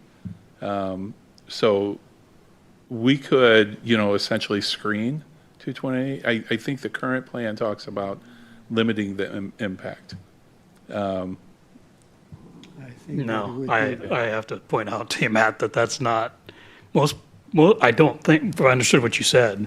Yeah. That's not what people are going to want to build. They're going to do what Met Market did in some form or fashion, which Yeah. is going to be hey, look, here I am, come shop, come live here. I mean, they're going to So want, the code, and I totally agree. so And screening it, I mean, that's nice I if you're going to totally- sit there and have coffee, but that's not what the developer's I going to want to totally do. agree in the sense that, like retail development requires visibility in traffic. But once you start developing a critical mass, like you would in that urban core area, things tend to build off of each other. And so But- visibility is less important. But again, if the original plan didn't work because Yeah. there's not enough visibility to 228th, Right. And so and we can't screen 228th and think that the new plan's going to work. the code currently requires buffers and screening. Yeah. And so to depart from that, Can you be more specific when you say screen? What kind of screen? the townhomes, it's essentially, they're young trees now, but they'll grow, and essentially it'll be difficult to see the So townhomes from the you're street. ruling out the commercial on the ground floor? No, I'm not saying that at all. They had a choice there, and they'll have a choice here, but I'm saying that right now it's required. Like the trees by 20th or 24th. And the standards do correlate a bit with the use, so if you had a retail use, you obviously wouldn't do that. If you wanted to do a Right. standalone apartment building, which I don't know you'd be able to do in some of those And areas. you wonder if, you would. the people who build it, the people who rent or own there would want that screening from an arterial. So it's an important conversation to have. Okay, I already covered that one. So we're looking at updating the affordable housing program as well. And we are introducing a multifamily tax exemption, which provides tax relief over 8 or 12 years, depending on what you're proposing. It has an affordability requirement, but in some of the modeling, it comes out even stronger return with MFTE and the affordability than I think even a market project right now. So we're still working through that. The TDRs, there are a limited number of them left, but they can still work with the current or the proposed code in the sense that if you have TDRs, you can use them and they don't have an affordability requirement. So that's sort of the trade-off. And so, from a developer standpoint, it's probably more cost-effective to purchase TDRs than do the affordable housing. But again, it's a very limited number that's available. Jeff, what is that audit finding 237? What is that supposed to mean? Oh, these were these up here. So 2 is standards and Oh, I density see. are Okay. misaligned. Thank you. Yeah. So, yeah, if we send the presentation out and you're wondering that, you can refer to that. This is just an example of an affordable project. It's a mass timber building. It's about 80 feet or 85 feet. So again, something we're considering maybe through incentives to allow, but it's a pretty sharp looking building. And, the mass timber sort of leads to that kind of form. You can't do a lot of modulation and stuff with the building. But anyways, that's a recent example of something we might consider. Even though the town center code is not quite 20 years, but more than 15 years old, there's still interim street standards. So we're updating those and creating permanent ones. These are just kind of typical cross sections that would be the starting point for design. There's a lot of flexibility on bike facility types and sidewalk widths, street trees, landscaping, furniture, all the stuff to make a nice town center. We're working with Public Works on that. Let's go back to the slide. We want to put the bikes next to the driving lanes. Well, we have a variety of types. This is actually not my favorite type, so I agree with you. This one I think would be in limited circumstances where the speeds are 25 or less, but we have another option that puts the bike lanes inside of the parked vehicles. And we have another option that's like a shared use path or cycle track kind of thing that would be at sidewalk grade. So we have all of the types and we're looking for feedback. So welcome your feedback. But I tend to agree. I think certainly on busy streets, these are the types of bike lanes they put in. I think that is a mistake to have this kind of cross section. City of Seattle learned the hard way because they found out that there are a lot of accidents between the bicyclists and the people that open the door because you've got parking. So what they created in some places, they had to get rid of the two-way left turn lane in order to get a space to put a separated painted strip between the bike lane and the park lane. Yeah. So let's not make the same mistake. I don't think that is going to work, no matter what the speed is. It's a safety issue. Appreciate that, and I'm sympathetic to those comments. We're working through it and coordinating with their bike ped plan, and certainly on anything beyond 25, which Just probably for wouldn't be Main everybody's Street, kind of but- watching this, if you want to see what is good, the new section of the Northeast 70th in Redmond, from just next to the Whole Food, between Redmond Way and a new Sound Transit parking garage, they built it with a separate dedicated bike lane. Yeah. You can walk and enjoy the new facility as they design it. It's very attractive, very useful. Yeah, we're designing a lot of protected facilities for Sound Transit now, and there's also a new, on 130th in Bellevue, near the new station. Unfortunately, there's like 1,000 curb cuts, so it doesn't look great. And we helped on the streetscape plan in that area, but, you know, it's nice, and it's at sidewalk grade, and so we'll take a look at that, appreciate that. And if you have any other feedback on street standards, please let us know. The other thing we're doing, because we're going with a form-based code, is sort of simplifying the use table. And this just can give you, it's hard to see, but I'll just give you an example. Like, you know, rather than just say retail, right, it's got bookstore, stationery store, video and art supply, hobby toys, fabric and florist shops. You know, it's sort of a comical list of things that, you know, why do we need to be this precise? Is there like a typewriter repair shop? Yeah, right. Carpet store, right? Things like that. So anyways, we're getting rid of some of that ridiculousness and simplifying it. So that'll be in the draft code. These are the new parking standards. These come right from the state law. And this was just recently passed. I want to be real clear that this is just what the city can require. In many cases, developers will choose to build more. I do parking work all over the country and have worked for some developers, but pretty limited. So they will build to the market. Obviously, there's, well, I shouldn't say obviously, but sometimes there are requirements built into financing and other things that lead to more parking being built. But with that being said, the bill says 0.5 for multifamily and 1 for single family. It's not really clear on how some of those middle housing types fit in, but so we're showing it as a range here.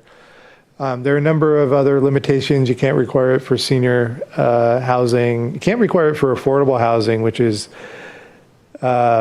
maybe good, but I think sometimes people think affordable housing, you know, they're just going to take transit, they don't need parking, right? And it's like, that's completely not true. Right. You know, most of the jobs in the region are not accessible via certainly light rail, or in some cases transit. So, you know, it depends on the type of project, but I would anticipate in many cases more parking will be built.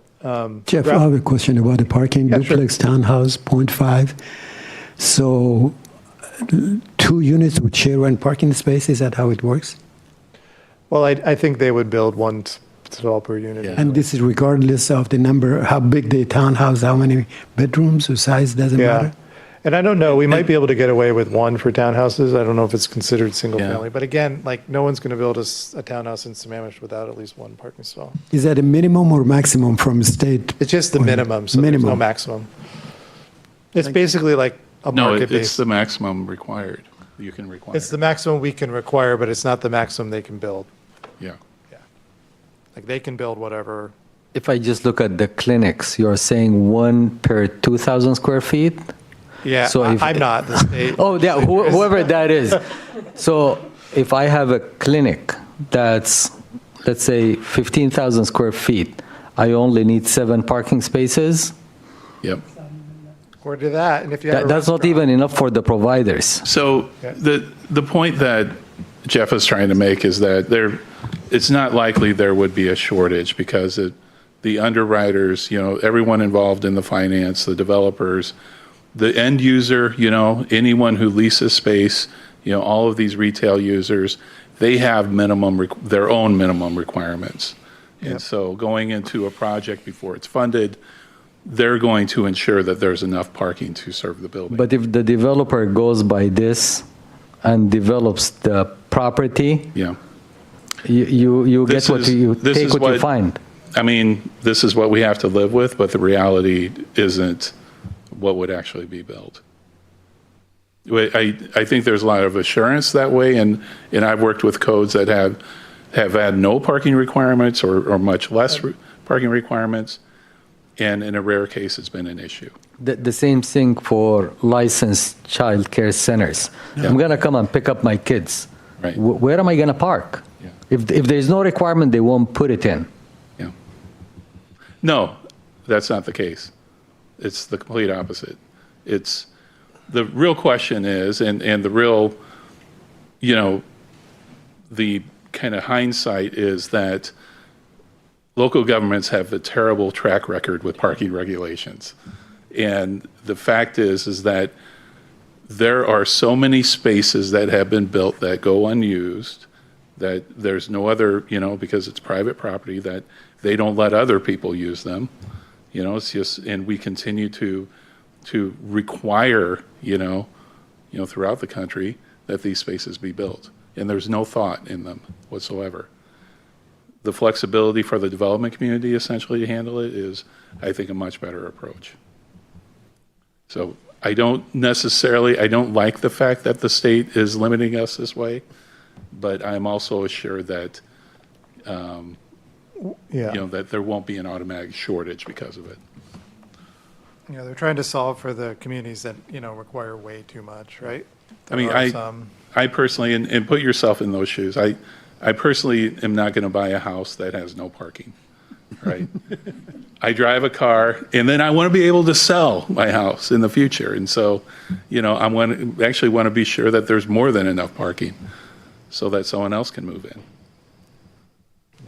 But anyways, that is kind of where we're at, and we're incorporating this in. There are a few others I think we didn't list here, but we're basically just taking this verbatim.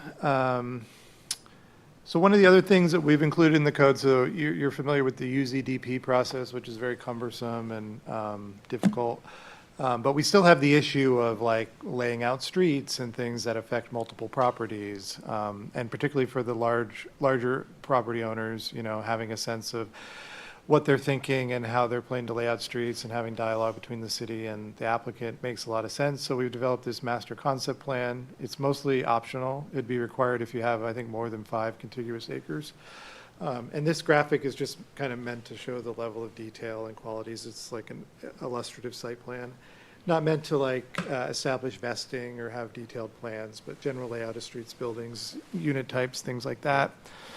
And I think this will be a real benefit to the city and applicants to provide clarity going forward.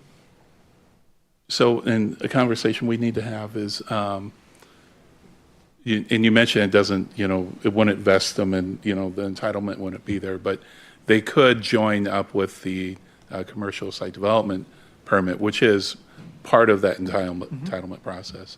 The issue right now is that we have UZDP and then we have CSDP, 2 separate processes that essentially do the same thing, right? And so now what we're talking about doing is this master concept plan that is, more flexible and kind of more loosely given. They don't have to spend a lot of money in order to, achieve that. The main thing that we're looking at is how it fits in with the rest of the network and what opportunities can we to make other connections. 2 other CD, whatever those are, will be gone? And No. then we'll just, Only the UZDP. Okay. Yeah, the CSDP will remain. So the master plan would essentially be a step, and the flexibility part of it also is it could be a step that's taken separately by the developer, but they're not going to achieve entitlement at that point. Or it could be joined up with the CSDP and achieve entitlement. So it's Or more for- streamlined. Yeah, that way. or for small projects, they wouldn't even need to do it if they didn't see benefit. But some may see the benefit just to get some clarity before they go spend a bunch of money on engineering and things like that, which comes very costly to redo. Okay, we only have these two slides, or this last slide left on the code. So two things. One, which is a big part of the updated code, and we're pretty excited about, but it's a thing we're calling the Sammamish Eco Factor. It's basically a point-based system to integrate landscape and green kind of infrastructure into projects. Kirkland has this in place, the city of Seattle, and a few others, maybe Redmond. I think it was a program that was kind of adopted or adapted from Europe, from Denmark. And, in places like Sammamish and in parts of Seattle, not Sammamish, sorry, Kirkland, parts of Seattle where you see this implemented, you see these really lush streetscapes, green roofs, terraces, all these things. And there's a minimum point level you have to get to, and different ways that you can do it. And the cool thing about it is you can get credit for putting things in the right of way. So in the streetscape, you can get credit for putting it on your roof. You can get credit for putting it in your open spaces or around your parking lot. And it's very visible and it's pretty easy to administer.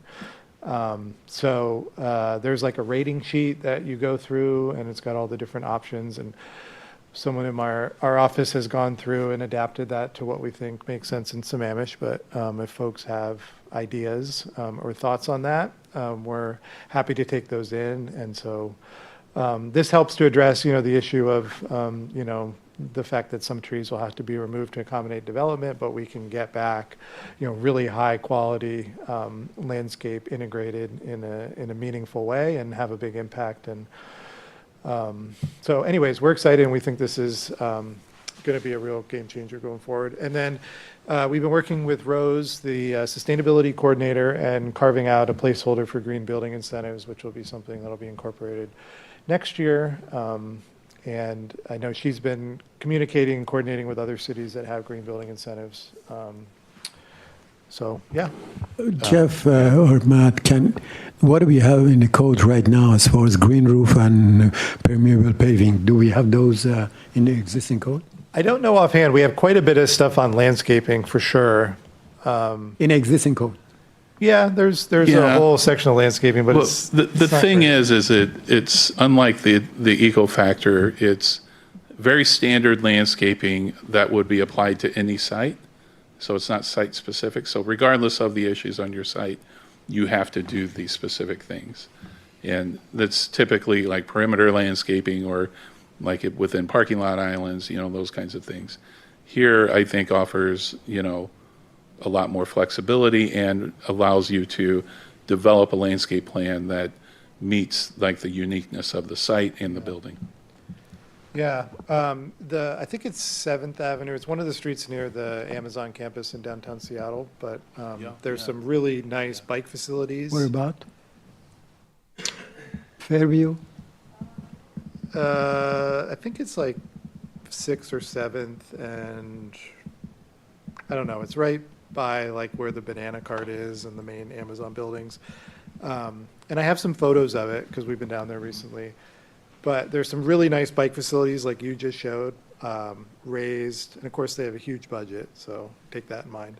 Really high quality paving and then just like amazing landscaping.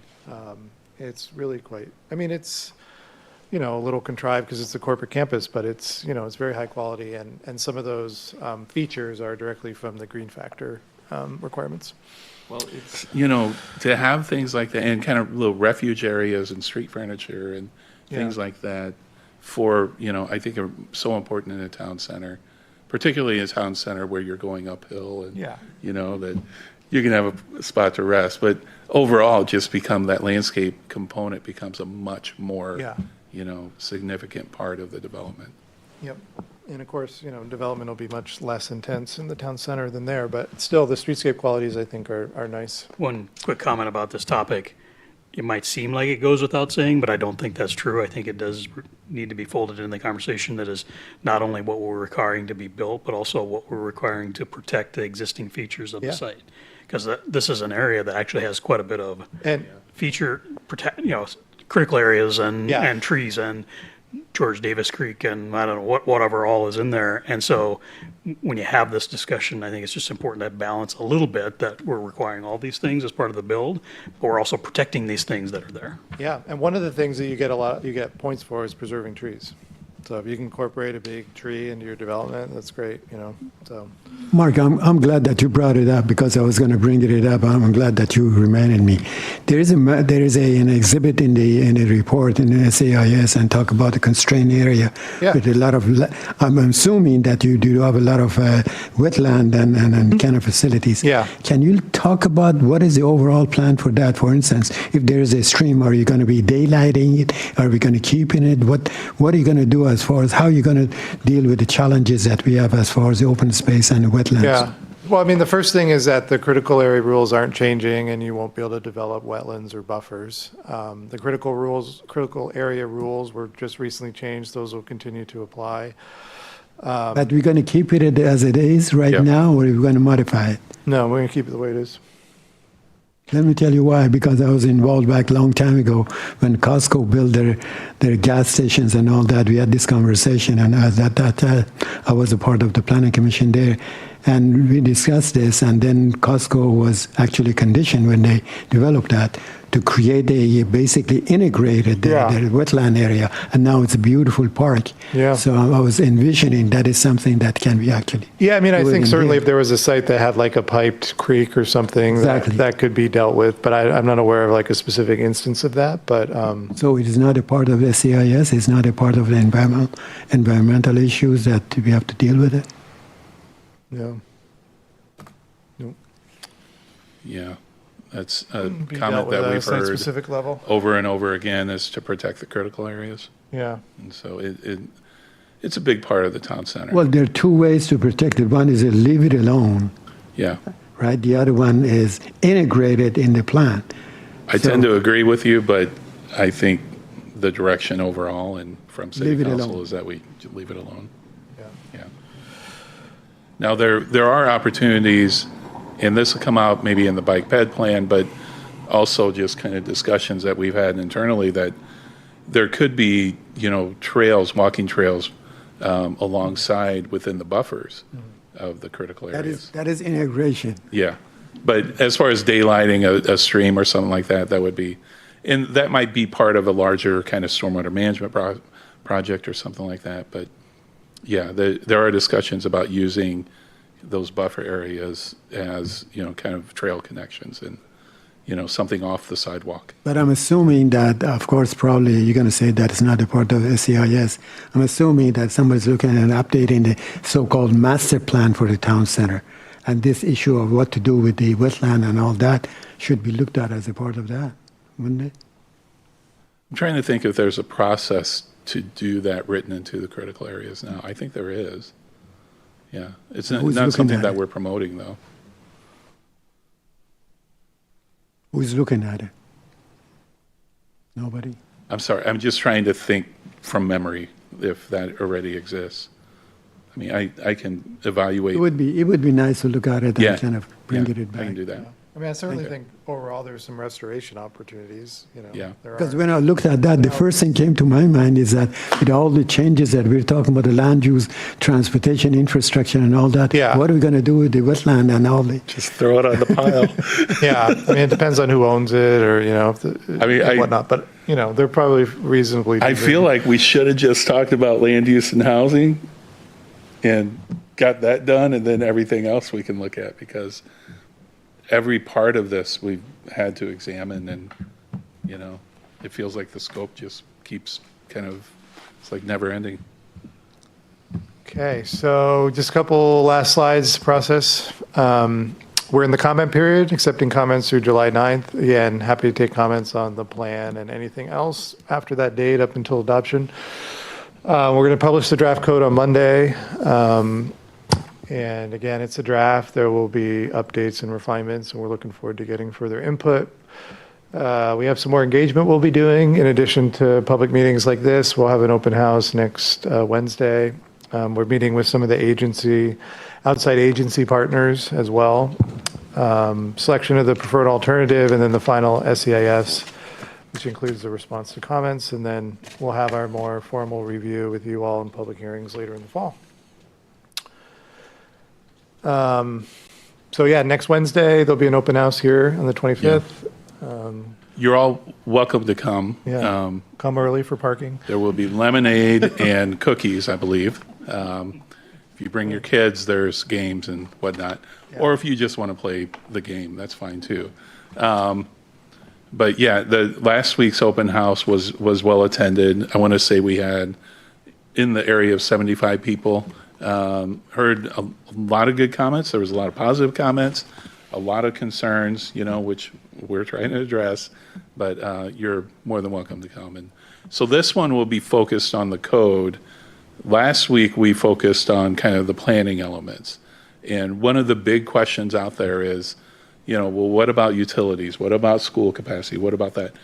We'll have a table and show, everyone exactly how we address that as a project works through the process.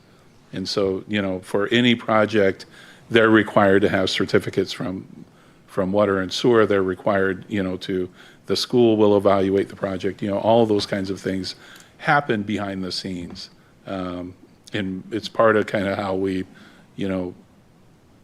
our whole, before we issue any permit, we ensure that concurrency is completed. So we want to show those aspects of kind of our processes overall. But please come and, see the boards and have conversations. What else do we have? Oh, the long-term agenda. Before getting to that, let me ask you another question, a suggestion for you, Matt, for the open house. And Yep. I've done it in the past, has worked very well for me. If you pose some questions listed on the table, listed on a board, question transportation, land use, housing, environment, and so forth, and bring some dots and give it to the attendees, and ask them to put it in so you can get an idea of the sense of the community, which are the issues important to them. That would be useful if you want to kind of do that. Okay, yeah, I've seen that done before, yeah. Okay, Yeah. I'll talk to the team about that. Can we see if anybody has any other questions or comments before we kind of move on to that? I mean, I have a couple, so maybe it's just me. I have a few questions, so should we extend the meeting a little bit? Sure. For, maybe, how many questions do you have? Just a couple. I just have a couple too. So maybe to Extend it to 9, then we don't have to worry 9 about it. o'clock and make it so, yeah. So I move to extend. Second. till- It's been moved and seconded to extend to 9. All those in favor say aye. Aye. Opposed, no. Thank you. Go ahead, Mike. All right, so the agenda packet, which you kind of touched on briefly in the what's been accomplished, what's coming up, included the key dates. And I need to have clarity on this. So the 15th of July, council will make a determination about the alternative. So no change or the 4,000 Or something in between. or something in between. Yeah, the hybrid. And because we focus so much on the draft EIS as a key input, I guess, to that, knowing that there's some plans or the code changes, to make that decision, what information really will the council have, all of the elements that will go into making a decision that they could defend to the community? So they will have all of the all the comments that were provided. They, of course, have the draft SEIS, and then we are putting together our draft responses.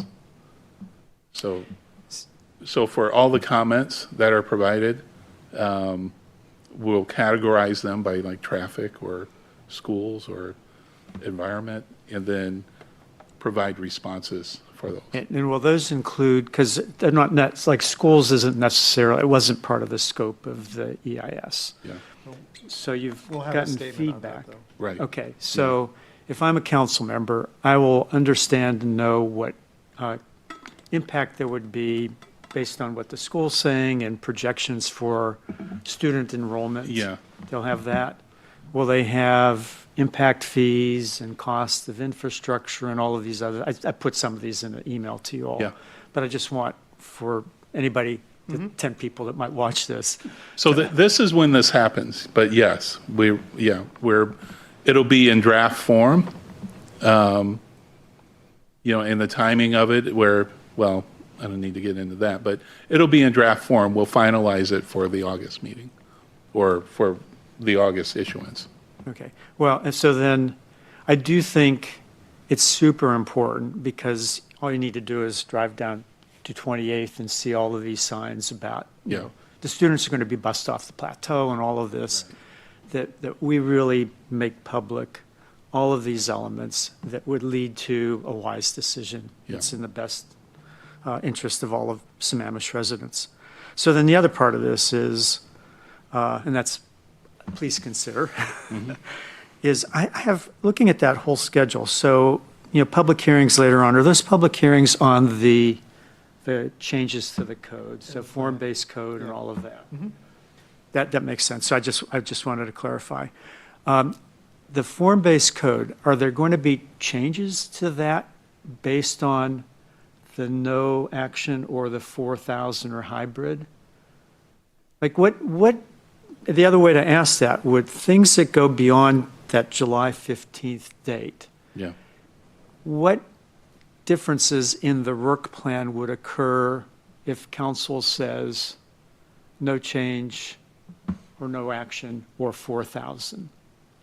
Did that make sense? Yeah, it totally does. And I think we need to evaluate a few things, particularly that map, like I mentioned, how, densities are programmed. But things like the eco factor, the street standards, form-based code, I think most of it could still move Those would be the forward. same, right? Yeah, It's all the same, yeah. So then, You could, like I said, even have the same land use plan, it just would, Yeah. the EAS would only just cover up to the number. and of so then units. what's the purpose of making the decision on the alternatives in the middle of July versus September? Well, I think you would always have a chance to revisit it. Like if you had, like during the process, something came up and you wanted to refine it. I think the reason is that you can address it more fully in the final EIS because you know what the preferred alternative. So you can do a screening to just describe how it's different than what you looked at and how the impacts are the same or And- not. Yeah, and then is the final EIS contingent on all of this? Could we finalize the EIS back in December rather than, I forget what the date was, September or something like that? I think we have to have it complete before we have the hearing. You could also not select a preferred alternative and then that would give you Yeah. ultimate Okay. flexibility. So. All right, well anyways, just, my key point in all of that was that I think it's a really key date, the 15th of July, for council to be able to, really demonstrate Yeah. to our residents that they've taken all of these factors, the concerns about infrastructure and everything else I'm sure you're hearing, and that they've considered those and have a strong defensible reason for selecting no action or 4,000. I should So- mention, again, draft form, but in addition to kind of the responses, there would be like a mitigation measure proposed, right? For example, a wildfire evacuation. The city has an evacuation plan and an emergency management plan, and a mitigation measure would be to, a recommendation and to add a recommendation to the plan that recommends that we evaluate the evacuation and emergency management plan to determine if, the additional units, the 4,000 units, or the action alternative necessitates an amendment or an update to that Okay. plan. And then I guess the last comment is, maybe it's a question in terms of, it feels like there's a fair bit of work for planning to do from the 9th of July, when you'll get final comments and close the comment period, to the 15th, to be able to package all of this Yeah. together, including kind of, Matt, what you were saying. Yeah. So I guess I would mean, consider from your standpoint, I can- is that enough time? So, It is, and, there's a few different ways to approach any of these processes, and, you can kind of do one thing at a time and spread them out. What happens is, things are less timely and they kind of go stale and people forget about it. And then there's also concern about, you don't have the opportunity to build up momentum and then, you don't have as much public involvement. So Yeah. this approach, I think works. Really what we did, we looked at our work plan, said end of December, that's where we want to be. And so we work back on a schedule. That's essentially it. The other thing I'll just mention quickly is that we're going to start working on the responses, Yeah. because we've gotten a lot in already, so we won't wait until the end. But There's, appreciate Yeah. your concern. It will be tight, but this is typically how these EAS processes end up working. And just so you know, I'm all for doing things faster. no, And so yeah, part of this is just how it's communicated, marketed, if you will, Right. to the residents, because there's a ton of information that's going on. Oh, Not yeah. necessarily Yeah. fully informed, Yeah. but with concerns that people have. So I'm just So we're- interested in making sure that We're we also, get that information out. So. Starting to, like, if you have social media, I think it's Facebook, Instagram, we're starting, like, once a week issuing, like, a little tidbit of information. And if you go to the site, we just posted this, 10 things to know video. There'll be another video next week about why are we doing this and what's the vision. And so as we work towards kind of the public hearing, more information will be out there. And kudos on the video, by the way. It was amazing how much it covered in that short period of time. So. Is that on That's- Facebook? That's Miriam. Is it on Facebook? It's on our webpage, What on the TC amendment I would webpage. definitely echo that about the video. Yeah. The 10 things to know? I felt very positive. I thought, oh, that's. So we that's know pretty good 3 for the people city. have watched it. Yes. Hopefully more. Talking about the positive, I would really take the opportunity to compliment Jeff and his group. I think that you've done an excellent job as far as the report, as far as the graphics. Really, you spend a lot of time, and a lot of good quality work, and the data is there. Thank you. Oh, no, Appreciate that. Thank you. So I have a couple things, more statements than anything. Mostly I'm thinking about similarly how this gets viewed by, let's just say voters in Sammamish. So two things. One is recently there's been a lot of concern about building height. So I think that the idea of having some ability to go higher than 70 feet, maybe you should just think about, are there going to be also limitations on that? Yeah. So if you have one building like that, then are you done? Or can you build everything in that central core that way? It might be good to just express to people that Yeah. before they think that that whole 10 acres or whatever that is going to be 80 to 90 foot tall buildings, no, that's maybe not the case. Right. To just address that a little bit. And the other thing I say is that my experience over these years has been that there's sort of 3 main concerns with citizens in Sammamish that are consistent. Things come and go, but to me, there's 3 main concerns about this, and the top one is traffic. And I think I've said this before, so I'll repeat myself and be a broken record, but people struggle to believe the traffic studies because they're based on models and theory, but then the real lived experience of most people feels different than that. Whether it actually is or not, I couldn't say, but it feels different than that. And so I think it would be helpful on behalf of the council to somehow ground that a little bit better and say, this is what the models show, here's the experience, we verified it, we did something, right? Other than just, here's what the model says, and it's kind of the computer tells us this, so we're gonna good to go. That, people don't buy that. Traffic, number one. Another one that continually comes up, and we have a mixed history on stormwater and stormwater management between the city, some of the neighborhoods, developers, King County in the past. And I really do think we got to address that. And there's several ways, both what we require, how we're going to verify what we require is being done, and then also the positive parts of the eco factor, yeah. And lastly, the other thing I think is important, and I have questions about this, is most people, I believe, in Sammamish have lower levels of concern about building more housing. I mean, the different and diverse types of housing, that's kind of a nice theory, but most people live here, have a house, and they like it, and they don't really want to see any more housing get built.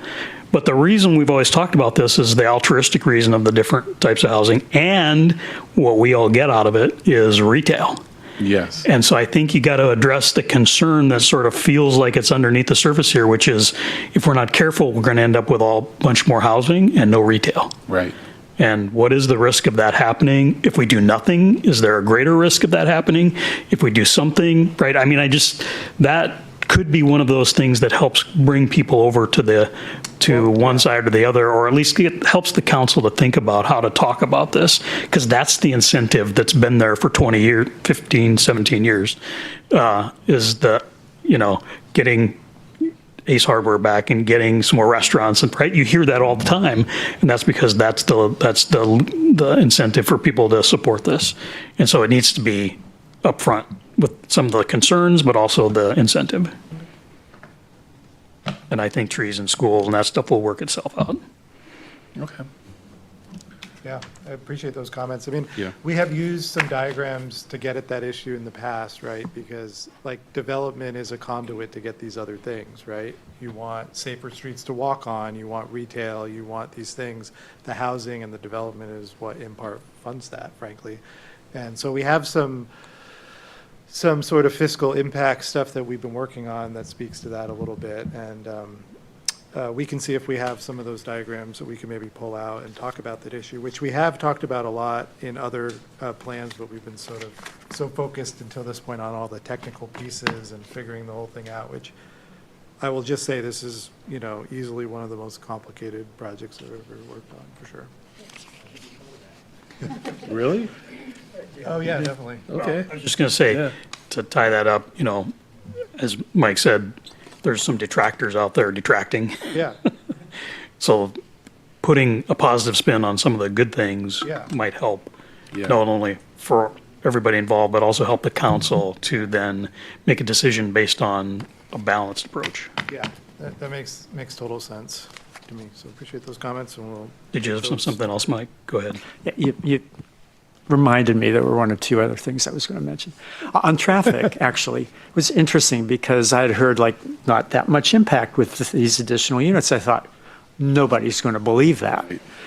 And then I started thinking, and actually I made a little checklist. I don't want to fully admit this, but did, on the number of trips that we didn't make over a 2-week period because we bought something off of Amazon or I was in a Zoom meeting.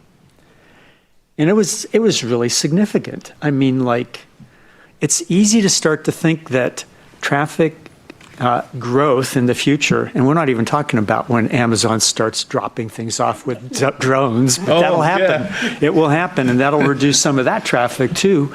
It actually is something that, for me, started to change the believability of some of the traffic numbers. And then I started thinking, because I'm retired, I'm driving at a bunch of different times, rush hour, off hours, those kinds of things. It is very rare that I have to wait more than one cycle of a light. I cannot think of a time that that's happened. Yeah. Go down to downtown Issaquah, totally different. You want gridlock, go to downtown on Front Street in Issaquah. Yeah. So there's a couple of Sorry, traffic but I waited thoughts. 3 cycles to get here tonight. All right, well, it didn't happen to me. I had one. Actually, Is that because of the market? Yeah. Okay. Yeah. Actually, if you look at the traffic volumes right now, you look at the trend, and I look at the numbers. They did a study this year, and then compared with the last 5 years, most of the intersections right now carries much less traffic Yeah, than in amazing. the past. Well, so the I'm trend is actually going down. Because of Mike. Again, I'll there just you go. say what I said before. There's, I don't know, science, theory, and there's the perceived experience. Right. And if we try to fight perceived experience with science or theory, it never convinces anybody. And it's So just not trying to accurate. find a way to break out of that Yeah. would be a good idea. And what these are showing are general trends, right? I mean, that doesn't mean, Yeah. so I'm agreeing with you completely. that You know, we need to do I'm that. totally too. Yeah. Just ask people how many times they bought something from Amazon rather than going down to Home Depot. Or, some And- people. I Anyway, mean, just there's a to- trip generated from that, though, Right. Well, it's. yeah. anyways, we could debate that. It was interesting when I thought about that. The other thing is, and I really agree Mark, about the kind of altruistic, about the housing, and I have a house. I sort of don't care what happens. Recording stop. Recording in progress. But I do care about, the businesses here being able to afford workers, that we have teachers that are solid and not moving out, Yeah. and that we have the tax base and revenue that makes Sammamish livable for me, Yeah. being very selfish, because I'm not going to move to one of these other houses around here. So there's a lot of other benefits to the city that, offset some of the challenges with we're going to cut down a tree or, some of the other concerns. So being able to package all of that with data in a way that people will say, yeah, I could consider this and, would be important. So anyways, my final comments. I don't think we can overlook the placemaking aspects, and that's kind of the amenities part, and, that's what we get in exchange for other good things. So, I hope we're able to highlight that as well. Yeah, thanks for those comments. Anybody else? Okay. Are we ready? Yes, Is this the last thing on the agenda? I think so. Okay. But it has more to do with Town Center. But there's impact fees here as well. So I want to be sure that you're aware. So we mentioned July 15th, City Council. 2 days later, City Council meets on Tuesday. On Thursday, July 17th, we're going to come back and report back. And so we'll have the results of the selection, essentially, and, we're going to, continue having this discussion, about the plan and the code. Then we will be back. You don't get August off this year, if that's okay. August 7th, be back to look at, again, continue the discussion. I should say in between then, July 24th, you have impact fees workshop. So be aware of that. So essentially, we have 2 check-ins for the town center, and then on September 4th, that's when the public hearing, is tentatively scheduled. So, but we're going to continue this conversation. We will continue pushing out information. And as always, if you have questions, give us a call, shoot us an email. That's all I have. Matt, Jeff, thank you. Yeah, thank you. Thank you. Appreciate it. Good to Hopefully see we- you all again. Help you a little bit here. Anything else? All right, I think we're done. Can somebody move to adjourn? So move. Second? It's been moved and seconded that we adjourn. All in favor, say aye. Aye. Opposed, no. Thank you, everyone. Have a nice evening.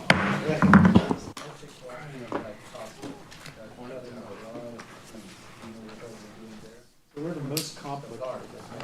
Wow, how cool is that? There's a lot of elements to that. I mean, one is just the way that the code is written. Obviously, the level of interest and dialogue is but it's really winding as complex as I did a form-based code for a 32 square mile area.